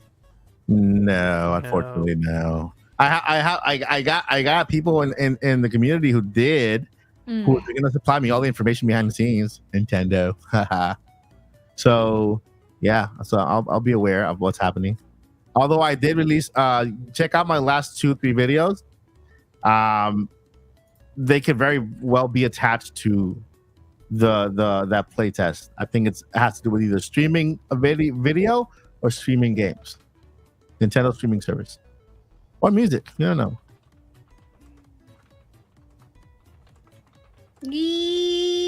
No, I didn't. I didn't even try. Honestly, I have a kind of a issue. It's not an issue. It's more like a complex situation. Because when I created my account, I created it in Mexico, and then I moved to Canada. And in terms of like the currency and stuff and all of that, I did the change, and I was not going to be dealing with all of that. I'm like, I'm not going to enter. And I know that it ran out like within less than a minute, right? Oh yeah, It wasn't even 30 seconds. Not even 30 seconds. Yeah, and 10,000 people signed up, and you needed to have expansion pack. Because I tried to sign up with. I have 3 accounts. The family one, which has the expansion pack, and I have another account for review codes. That is with just the base model of NSO, and that one automatically said, "I'm sorry, you don't qualify because you don't have the expansion pack." So at least we know it has to do with the expansion pack, whatever they're trying. Yeah, well, I do have the expansion pack, but you know, I didn't even try to get into the playtest, to be honest with you. Yeah. All right, so the next question we have, we were talking about. Oh, this is wait. I'm gonna wait for that. Because I already read a question from Christopher. Tedra is asking, have you already? Well, this is directly to me, but if anybody wants to jump in and say something, it's totally fine. Did you beat Echoes of Wisdom already? Yes, I did last week. I think the only one that has not beaten Echoes of Wisdom is gonna be Paul. Yep, I also have not. Oh, really? Oh. Yeah, I don't have it yet. I got really busy with work. Listen, I beat it, and it's my favorite top-down Zelda to date. And I was so cool. I was just so excited about about that game that I started playing another top-down Zelda during the hurricane, which is Zelda 1. I already completed the Triforce. And I'm fighting Ganon now on Zelda 1. Nice. Yeah, so. Andrew's asking, when Nintendo showed the first video in October 2026, did they have the exact release date at that point? I can't remember. And Zach, you just watched the trailer, and I know it was the month. It said right? the month. It Yeah. didn't Yeah. say the specific date, right? Did Yeah, not it's the say month. the specific date. Yeah. So that even that information, like the supposedly rumor thingy, also just mentions a month, no date. So who knows? I'm fact checking myself right now, but if I don't bring it up, assume it's just month. It's just a month. I think it's just a month. That's what I saw. Yeah. And also, Crazy Scott, thank you very much for becoming a member here on Mike's Odyssey channel. 33 months. Oh my god. Cupcakes. Yep, just a month. Just a month, right? Okay, that's what we know. What's your favorite local multiplayer game from history, excluding Mario Kart? Mine is GoldenEye 007 from Nintendo 64. It's tough because Super Smash Brothers as a series has given so many times. Star Fox 64 had a very strong core back in the day. GoldenEye 007, as mentioned. But I think Perfect Dark, because that had counter co-op play which was very unique. It had versus mode, and it had versus mode with bots, which was the first of its kind, where it was basically 12 players at once in a multiplayer setting, which was chaotic, running on Nintendo 64 with 12 players at the same time. Now, 12 players, 4 of those being human, 8 being bots, but still awesome times. I think Perfect Dark might be my favorite, or definitely one of my favorite multiplayer games ever. Going back, not counting Street Fighter, because that's 2-player, but like it counts. It was multiplayer. I mean, Street Fighter as a series probably I've played more than any other multiplayer game. That's also as a series. There's many, but single 1-player game that's like 4. Probably Perfect Dark. Yeah, nice. It's an amazing one. One of my all-time favorites too. For me, Nintendo 64, I want to go with Killer Instinct. I was so hooked on that game, but Ultra Combo Breaker. Combo Breaker. Yeah, so I was no, that's more. Oh wait, yeah, you said all. So yeah, Killer Instinct was the alternative to Mortal Kombat, but I just found Killer so cool, so much cooler with the Ultras and all the moves, and Orchid was my go-to fighter, and combo, and that's it. I think multiplayer and was this for Nintendo 64? Wave Racer. Wave Race 64? Yeah, Wave Race 64. Yeah. Those were my two games. Because at the time of Nintendo 64, I think I was more into PlayStation. Oh yeah, okay. And because the Final Fantasy series, Final Fantasy 7 was there, and I mean, oh, and 8 and 9, so I was like more into RPGs. I have to pick one specifically, but that's because it was like a very fun time for me and my cousins all the time. It wasn't necessarily because it was great, but I'm gonna go with Conquer Bad Fur Days multiplayer. Yeah, it was a lot of fun for me. It was a lot of fun. I have never heard that game. Really? Oh, it's really cool. I really loved it. Yeah, look at it. Yeah, Banjo-Tooie with announcement this week, which means that Conker's Bad Fur Day might not be too far behind. Nice. It's one of the last few from Rare. Oh my, let's hope. And did you answer the question, Zach? I think I really liked Gwimbly's Big Adventure. That's from the new season of Smiling Friends. It's a fake made-up game. No, I really enjoyed, which is one of the best episodes, by the way, of any video game parody type show ever, is the season premiere of Smiling Friends Season 2. So we watch that if you're okay with watching. Is that when Rachel and Ron get together? What was that? That's the one. No, I think going off of the ones that I've played the most, right now it's got to be Smash, I would say, because that's the multiplayer game I play the most. But growing up, me and the boys would always rock some Halo 4. Like Halo 4, which had a trash campaign, but it was the best multiplayer of all the Halos. Then Modern Warfare 2 on Rust, getting the nukes. Oh man, that's taking me back. But then also too, being like my little kid self, my favorite, I really got down with Kirby and the Crystal Shards for Nintendo 64. They had some multiplayer modes on there, and me and my sisters and my friends would play that for hours. And so, what about Nintendo 64? Wait, it specifically says Nintendo 64? Yeah. Yes, it does, but it was hilarious. Wait, I was like, I'm just what's gonna your let favorite you local multiplayer game from history, excluding Mario Kart? Mine is GoldenEye for the Nintendo 64. Then no, I'm wrong. I was like, wait. Yeah, I thought it was from 64 only. I think that's why why I started like, well, probably it's just about Nintendo 64. Even Christopher said that here. I thought we were just talking in 64 generation. No, Zach was answering. As Zach was answering, I'm like, wait a minute. There are more. Like, how can I not mention Splatoon? Splatoon actually is up there. You know, It's way up there. 64, but Zach followed the ever.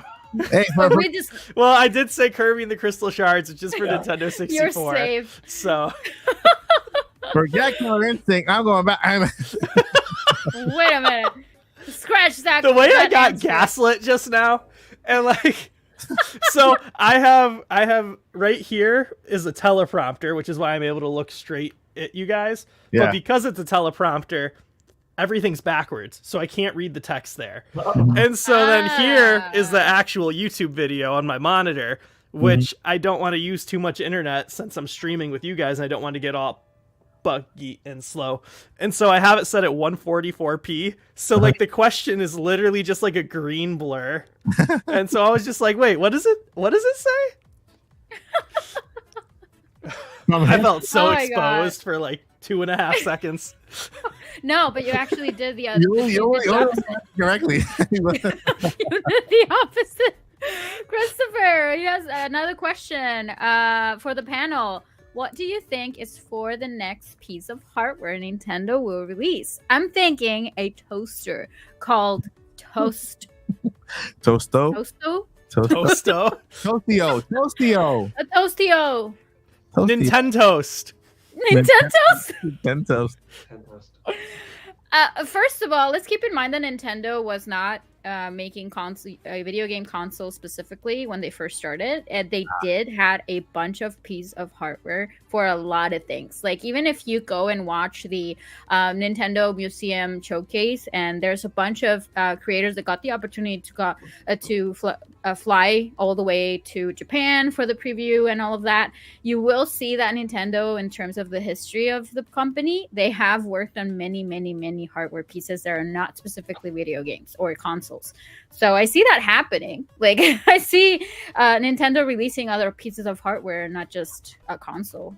But I don't know what you think. What do you think, Paul or Zach? What's going on? Was that you talking? Okay. I'm just getting something because I know what Nintendo's releasing next, but I got to give you some visual cues here of what Nintendo's releasing. So, I think it has to be the Switch 2, because I don't know if anyone has seen. Wow. I don't know if anyone has seen the meme, but the whole reason they released Alarmo was to keep up the pattern. And so you had the Nintendo 64, which was a success. And then you had the GameCube, which was, a commercial failure, so to speak. And then you had the Wii, which was a massive success. And then you had the Wii U, which was a massive failure. And then you had the Switch, which was a massive success. And so if Switch 2 would have came out next, it would have been a massive failure. So that's why they released Alarmo. So that'll be the next massive failure. So Switch 2 can be a massive success. Listen. So if they release something else, that means Switch 2 is then going to be on track to be a failure. Okay.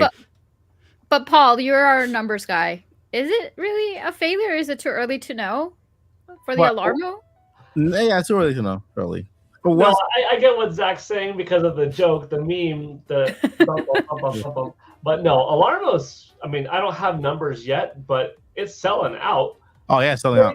Everything I want one. sells out initially. Wii U was sold out in the beginning. For first 6 weeks, it looked pretty solid. So every new piece. That was the total sales.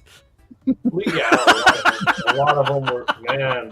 That's gotta be. I haven't done the ratio, but probably that's one of the highest, best, in some cases, worst ratio splits of what percent of the console's lifetime sales were sold in the first 6 weeks.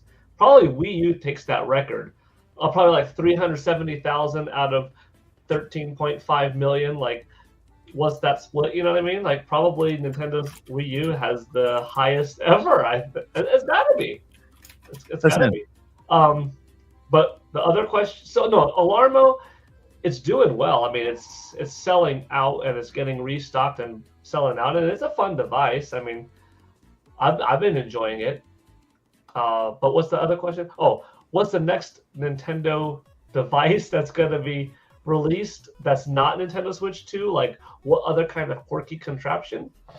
A Nintendo microwave, Saint Alice.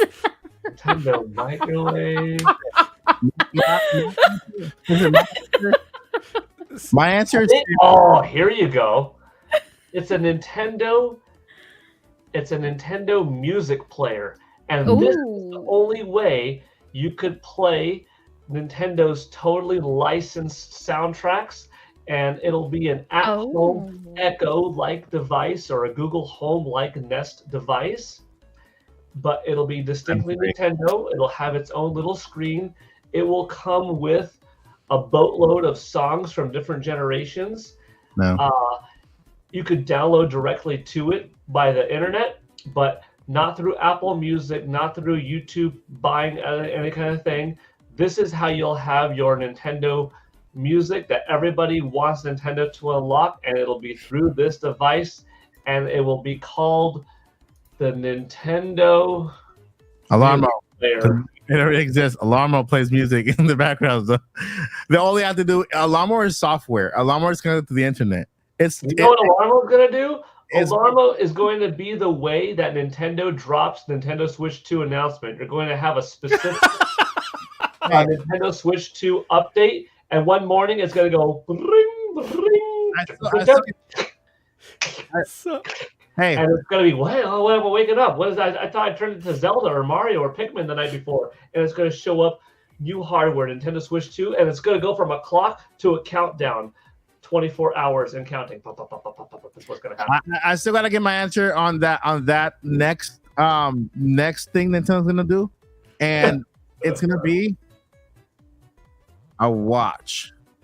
Oh, it's gonna be a watch, and this is just an example of the watch because Nintendo's all about fitness. They want you. They give you a clock to wake you up. Now they're gonna give you a clock so that you can take with you.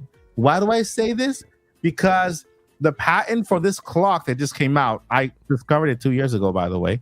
There was a second part of it. All right. There's a second part that tracked your footprints and not footprints, your feet, moving into places and yeah, that thing. And your calories and everything. And so they need a second part so that when you go home, the Alarmo detects that the watch is near and says, "Welcome home, Michael." And then after that, I would say, "Hi, Alarmo. How have you been?" And then the clock would say, "Well, Michael, I've been lonely. Where were you?" And so then the conversation continues, but it'll be like a watch, like a clock, like this one, like that, like this. Like take a look at that. I got the entire collection. I just need Donkey Kong. This last one is thanks to Paul Gill, Chuck Norris Network. For sending me this one from Super Nintendo World in Hollywood. Nice. Yeah, and so every single time you start walking after holding still for more than 30 seconds, it goes, "Here we go!" Oh no! Oh no! Yeah, you're sitting still too long. Oh no! Mamma mia! If you go to the bathroom, Mamma mia! Oh no! So what's super funny too, whoever said the Nintendo microwave, like when you're a little kid, things are like a huge deal that aren't a big deal. So like waiting for stuff in the microwave, which I don't think I ever microwaved anything for more than 90 seconds as a kid, but like waiting for stuff in the microwave was just like the worst because I'm like, I have got cartoons to watch and you can't pause them. Come on, hurry and up. So I was always like, it'd be the coolest thing ever. And one day I'm going to invent a microwave that instead of being see-through, it's a TV. So that way you could still watch stuff while you're waiting for your food. It comes with pizza rolls in it already. Yeah. Oh no. And that's circling back to what Paul was saying about the Alarmo, that's why I published who I'm showing right now. It's not really a question, but he mentioned this, and I was like, that is a great idea. Maybe Alarmo will have a special wake up tune and animation for announcement date, only for those who bought into the Alarmo world. Yeah, So, and not only for that, but for release day on video games too. yeah, that'll be nice. That'll be a great feature for sure. Mm-hmm. I mean, it's got to be better than waking up to the machine guns from Splatoon 2. Like, that was crazy. That was crazy. I've been switching between like Mario, Zelda. Now I'm on Pikmin. Now probably tonight I'll switch to like I'm just getting a taste of all of them. But Pikmin, it's like, oh, I know what time it is because I count the Pikmin. Wahoo, wahoo, wahoo, wahoo, wahoo, wahoo. Like I'm at 6 because there's 6 Pikmin that I've looked. Well, that'll get old after a while. The reason why I want it is because of Breath of the Wild, and day one, someone created like an art, fun art about Link, sleeping in the Shrine of Resurrection, and then Zelda appearing on the Alarmo saying, "Open your eyes." And then the second image was a guardian charging at Link, and then piano intensifies. And then I saw that that's actually a thing, isn't it? Yeah. You have not tried Breath of the Wild already, Paul? Yeah, I did. The Alarmo. Can we hear the? I've had Zelda wake me up. I've had the Guardians getting intense. I've had Great Fairies. Oh, the Great Fairies, and they say that it sounds very weird, right? Like it's something. Is that real? Is that part of it? Yeah, that's what he's saying. Yeah. Yeah. You have to record it and share it with us. Yes, please. Let's do that. Boomini also sent another super chat. Thank you very much for $2. Which is your favorite Ocarina of Time dungeon? And I'm gonna let you guys answer first, and then I'm gonna be the last. I love the Bolero of Fire. That's like my favorite tune. I love it. The music is great. The ambiance is really cool. I like the Gorons. I like that. I like the whole build up to that area. I love Volvagia as the dragon and how cool and smooth he looked like that. The fire. I love the fact that you needed the Megaton hammer to smash them and the chaos that was ensuing there. And the dungeon itself also great. So the dungeon itself really good. I don't know if it was my favorite, but the fact that the music of the Goron village leading up to it, the Bolero of Fire as a song, the boss being so cool, that helps the dungeon, which was already great, kind of make that experience maybe my favorite one. So I don't know. I could go too long on breaking it down, but when I read that, I was like, oh, let me think. Well, that's a great answer.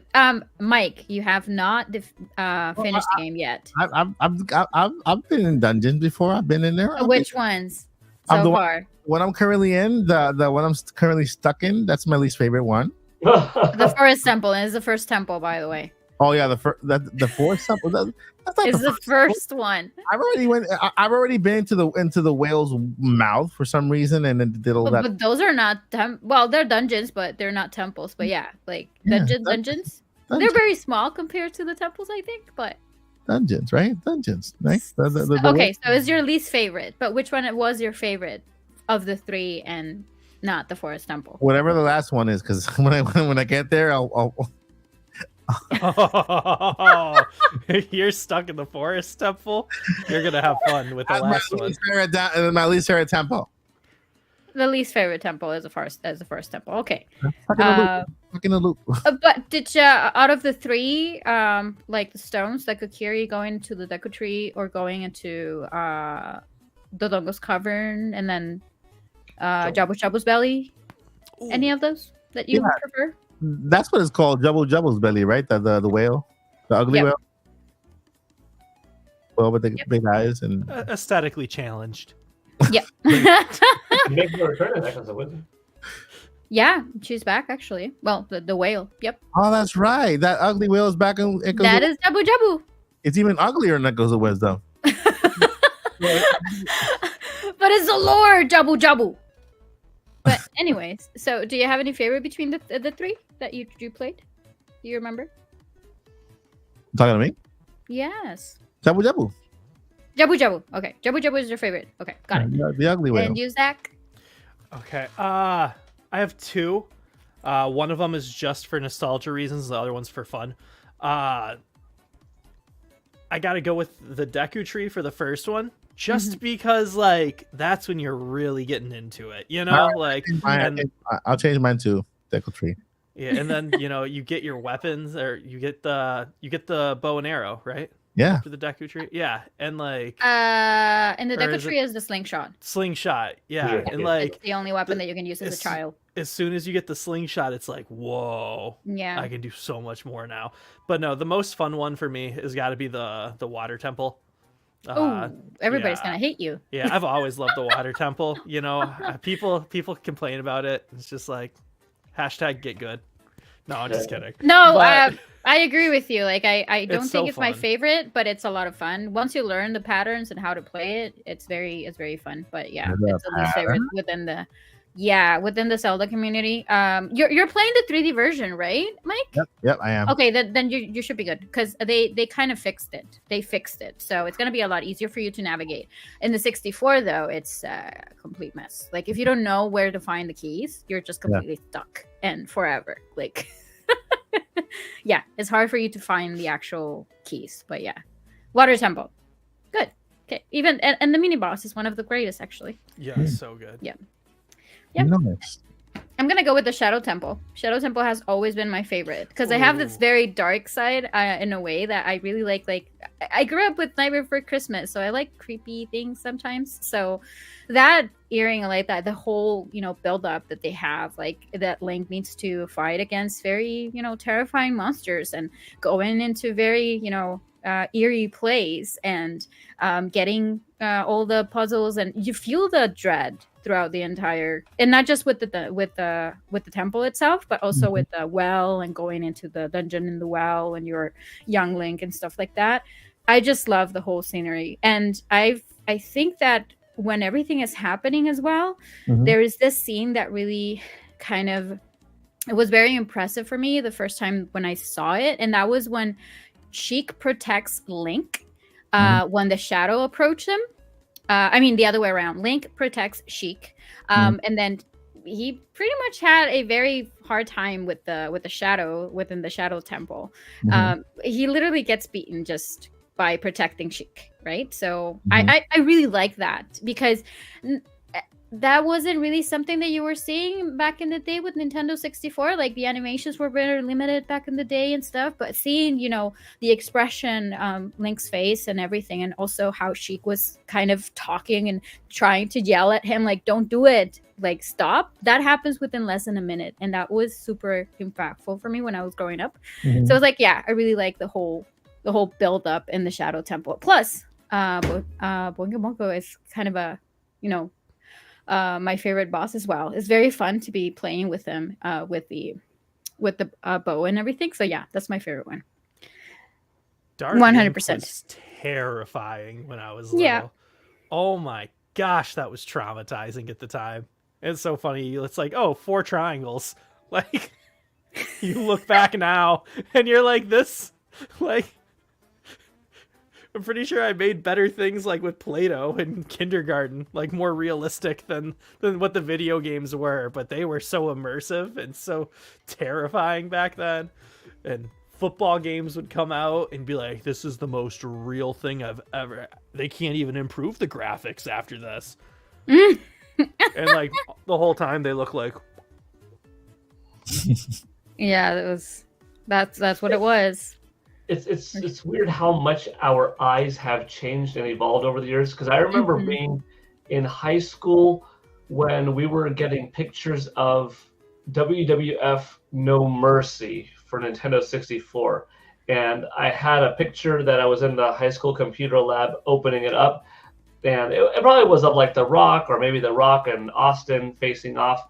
We'll call it The Rock, because I think it was that. And then like one of the classmates was walking by like, oh, you looking at pictures of SmackDown? I'm like, yeah, it's The Rock. They're like, dang, I don't remember when was that. I was like, no, this is from a video game. Oh, it looks so realistic. I'm like,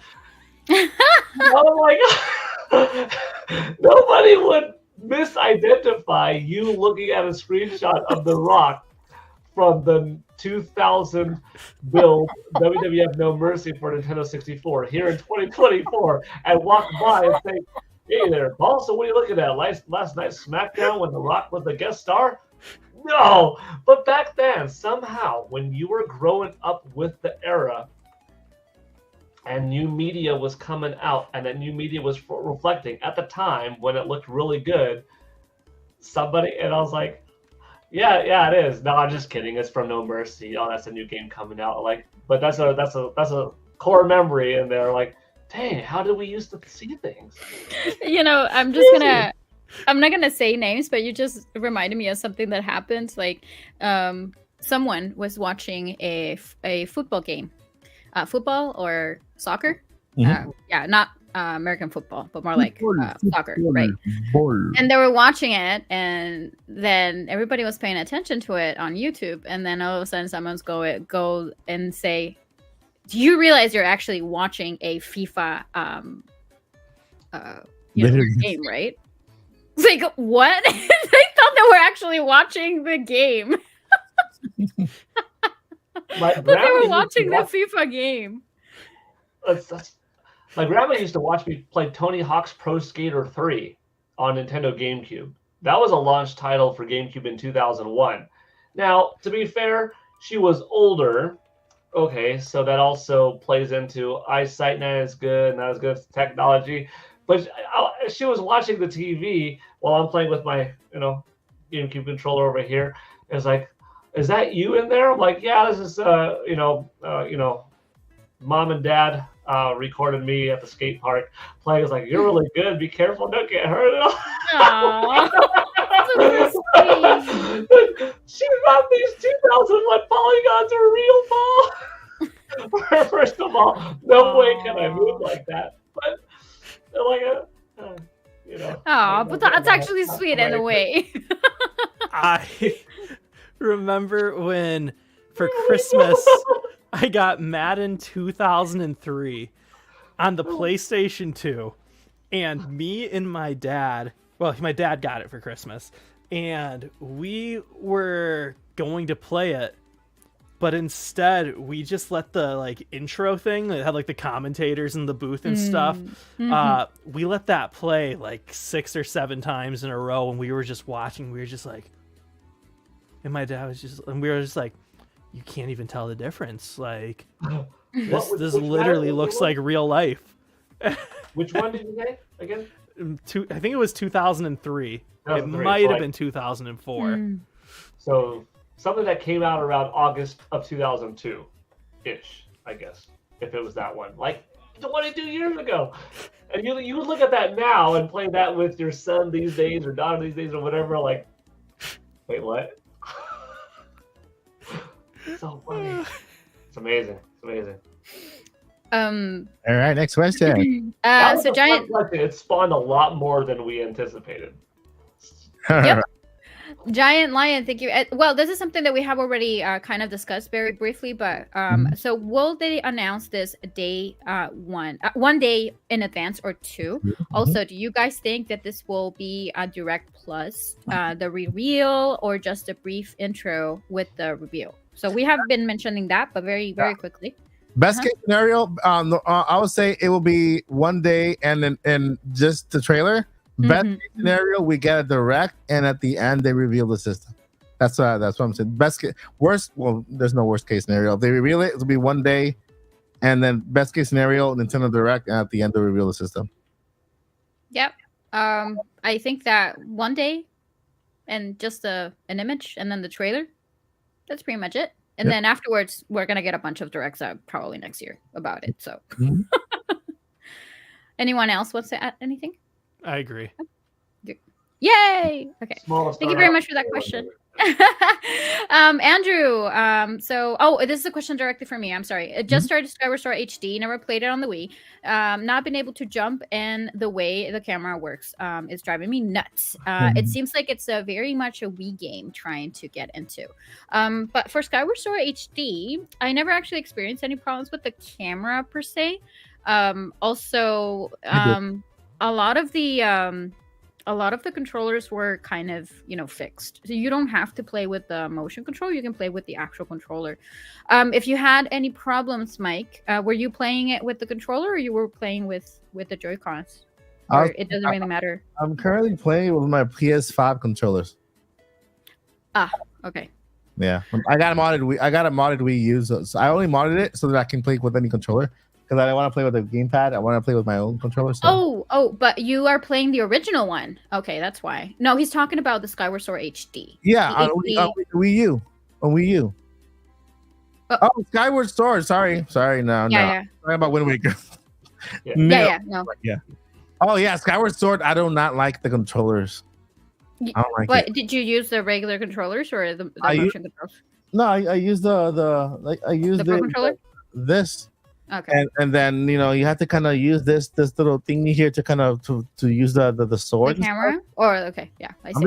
I'm just using pushing a button for the sword instead of just like using the thingy. I honestly have always played it, and I always liked it with the motion controls because that was the whole idea of doing it, and it got very improved. But in terms of the camera, I unfortunately, Andrew, I'm not sure how to answer that question because for me it was never a problem. But let me tell you this. Ocarina of Time, Majora's Mask, and pretty much all the other 3D Zelda games trained me for that. And they were just horrible back in the day. And I feel that it could be a little bit challenging, but if you can, try to switch with the motion controls. I know it sounds very weird and they're kind of clunky sometimes, but the Nintendo Switch ones are way better compared to the Wii. So give it a try and see if it works for you. But yeah, thank you very much for your question. There's only one last question. Go ahead. I'm sorry. Oh no, I was just agreeing. I was gonna say pretty much the same boat after playing Mario 64 for so many years. I don't think I've ever had a game's camera be an issue after dealing with Mario 64's camera in my formative years. Yeah, they were just horrible. Honestly. No. And thank you very much, Alisala, for this question. To all the podcasters, what do you think the playtest is for? And I think Mike will be able to answer that question. I can tell you what it's for. It is for chicken nugget. I know it's listen, Linda. It's for I can speculate, and I'm probably going to be right at this because there's a whole bunch of patents that came out. Like it can either be game streaming, okay, or they'll show you a couple of videos and they'll tell you how these videos play. Why? Because it could be the beginning of a streaming service that Nintendo's planning on bringing over to the Nintendo Switch Plus expansion pack on Nintendo Switch 2. Or you will be playing Nintendo 64 games and don't realize they're being streamed by the cloud rather than playing it on regular NSL. So for you, like, okay, it's playing good. And you answer answer a survey after that and questions. And they'll get you feedback and send you on your way. And so thank you. That's what I believe it's gonna be. I will tell you exactly when it's on the first day. Make sure you subscribe because I'll tell you. I have a friend that's gonna give me all the information the very first day they start. And Mike, a friend of a friend. Wink, a friend of a friend. Snapshots and all that stuff. So just stay tuned. But I think that's basically the best case scenario. And yep. I wouldn't know. They'll be wouldn't know. Yeah, they will be play testing something. So it's a play test. So you'll be playing a game on, and of course, I wasn't allowed because I didn't have the expansion pack with the account I tried to join with. So it has to do with expansion pack, and it's a play test.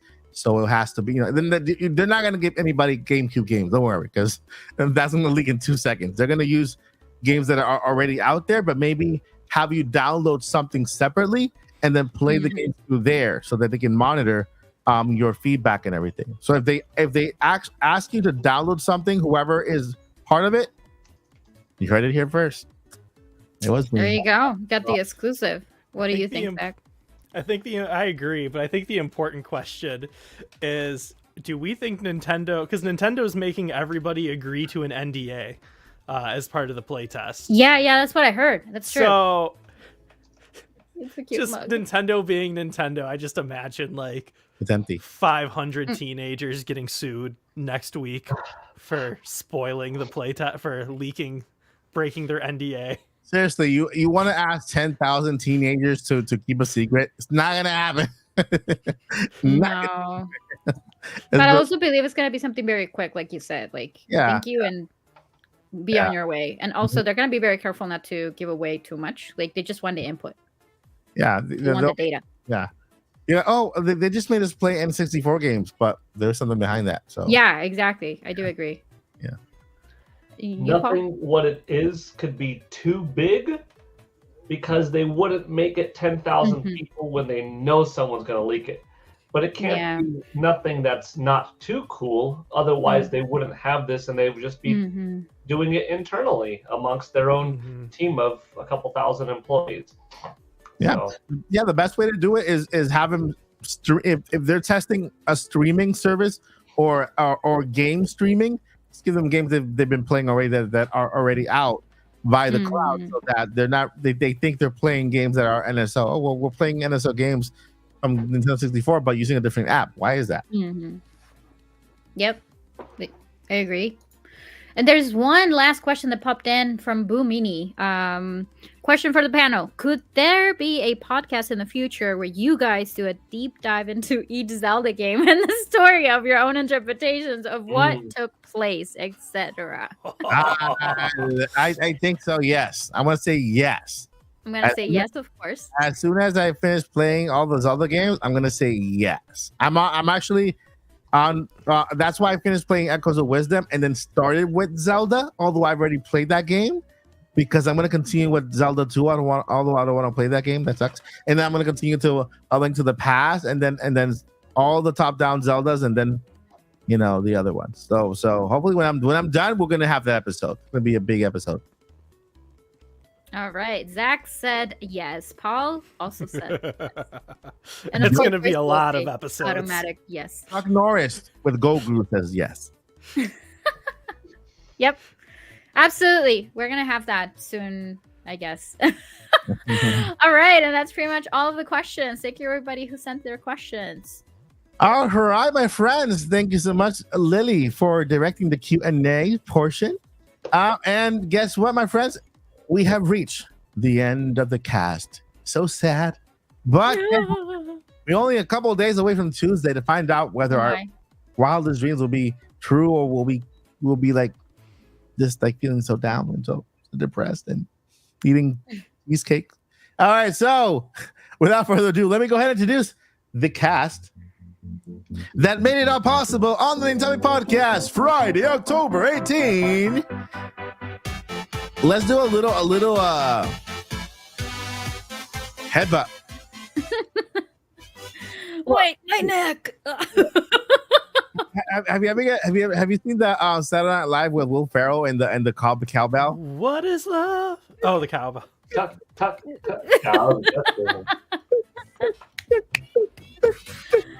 Like that. Yeah. There you go.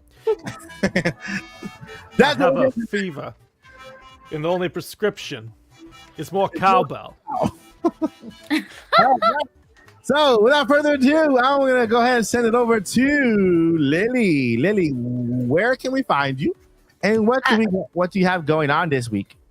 Thank you very much, Mike. You can find me as Lilly Hyrule pretty much everywhere, but I think YouTube would be the best way.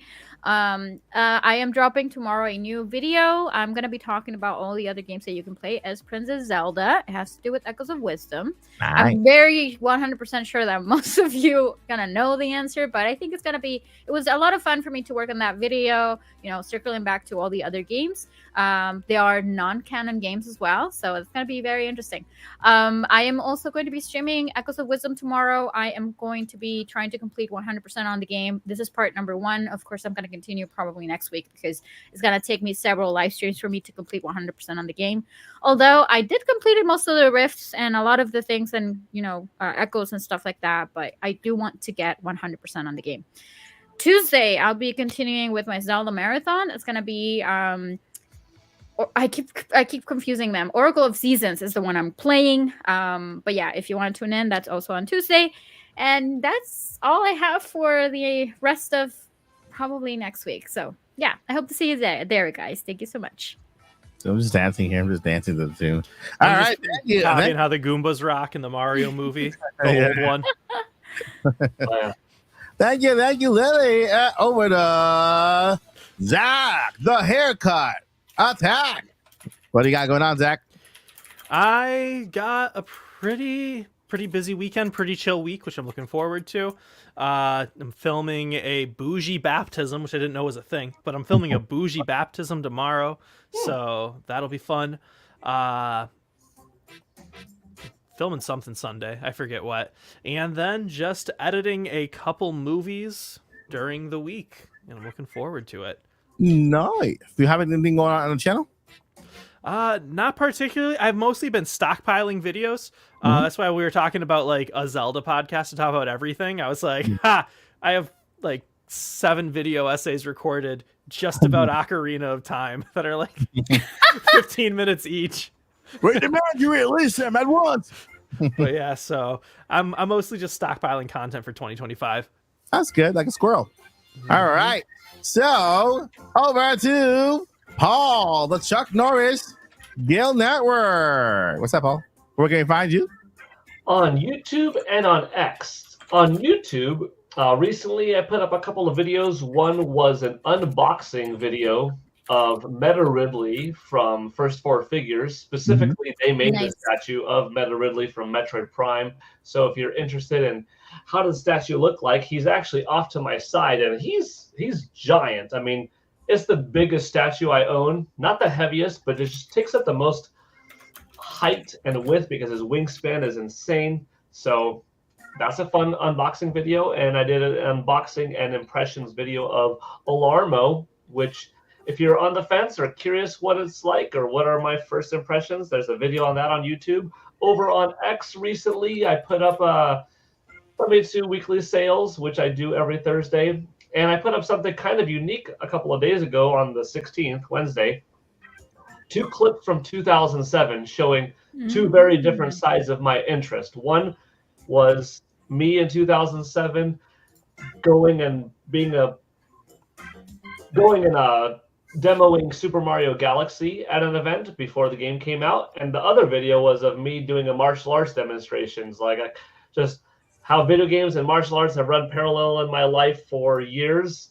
That was sort of like the 20th anniversary of me doing both, being a fan of both. So anyways, that's over on X. And yeah, that's about it for now. Nice. All right. And you can catch also, we got our Joycey J. You can follow her at DJ Joycey at Twitter. And you can talk to Joycey about anything Zelda, anything Zelda whatsoever. So shout out to Joycey. We miss you today. And so, yeah, go ahead and follow her on Twitter. If you want, go ahead and approach her with anything related to Zelda, and she'll answer you. And if you're lucky, you'll probably win this one of Joycey's famous rants. All right, so here you can catch me at the Odyssey Monday through Friday with Nintendo news.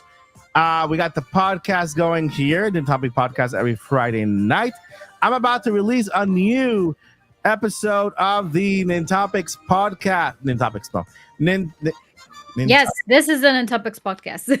You got that one right. The Indie Spotlight podcast. And in this Indie Spotlight podcast, I am interviewing the creator and developer of this little game called Mojito, about a little cat that's squared, and it's a really amazing platformer that I think is going to just blow people's mind away. So Mojito the cat podcast, and We also have a podcast with Way Forward not present. That was in the mania. But we got a podcast with Valdi coming up as well. So stay tuned for that. Subscribe to the Indie Mania YouTube channel over there. Subscribe to this channel over here. And there's a lot going on. Yeah, I also have my clock. I haven't taken it out of the box because I'm upset at Nintendo for shipping it late. I will do the angriest unboxing I've ever done in the channel. It'll be an angry one. Okay? There it is. Yeah, I'm like, here's this dumb clock that I have to open because Nintendo decided to send me late. You know, it's gonna be like 3 seconds. You guys ready to unbox? There it is. Unbox. It's open.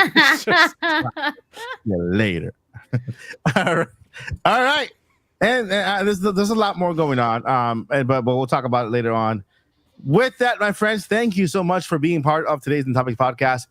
Hope you had a lot of fun. We will be back next Friday with more topics. If the Switch 2 is revealed, then we'll probably have the Nintopics podcast with Switch 2 from here to the launch. And then and that's basically it. All right, my friends, thank you guys so much for watching. We'll see you in the next one. But before we let you go, we got 2 things we got to let you know too. Just 2 very important things. Number 1, don't give up. Just don't do it.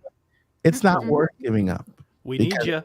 Hey, you imagine if you give up today, but tomorrow is the day that you should have reached that goal that you were supposed to reach, but you gave up too soon before reaching it, and you never reached it because you gave up before? Don't do it. Don't do it. All right. And 2, journey on. Journey on. Bye. Enjoy your weekend. Take care.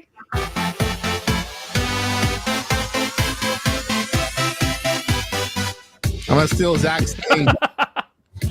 I can't do it the way like super smooth. Yeah, like mine's stuck right in the middle. Mine's a 64.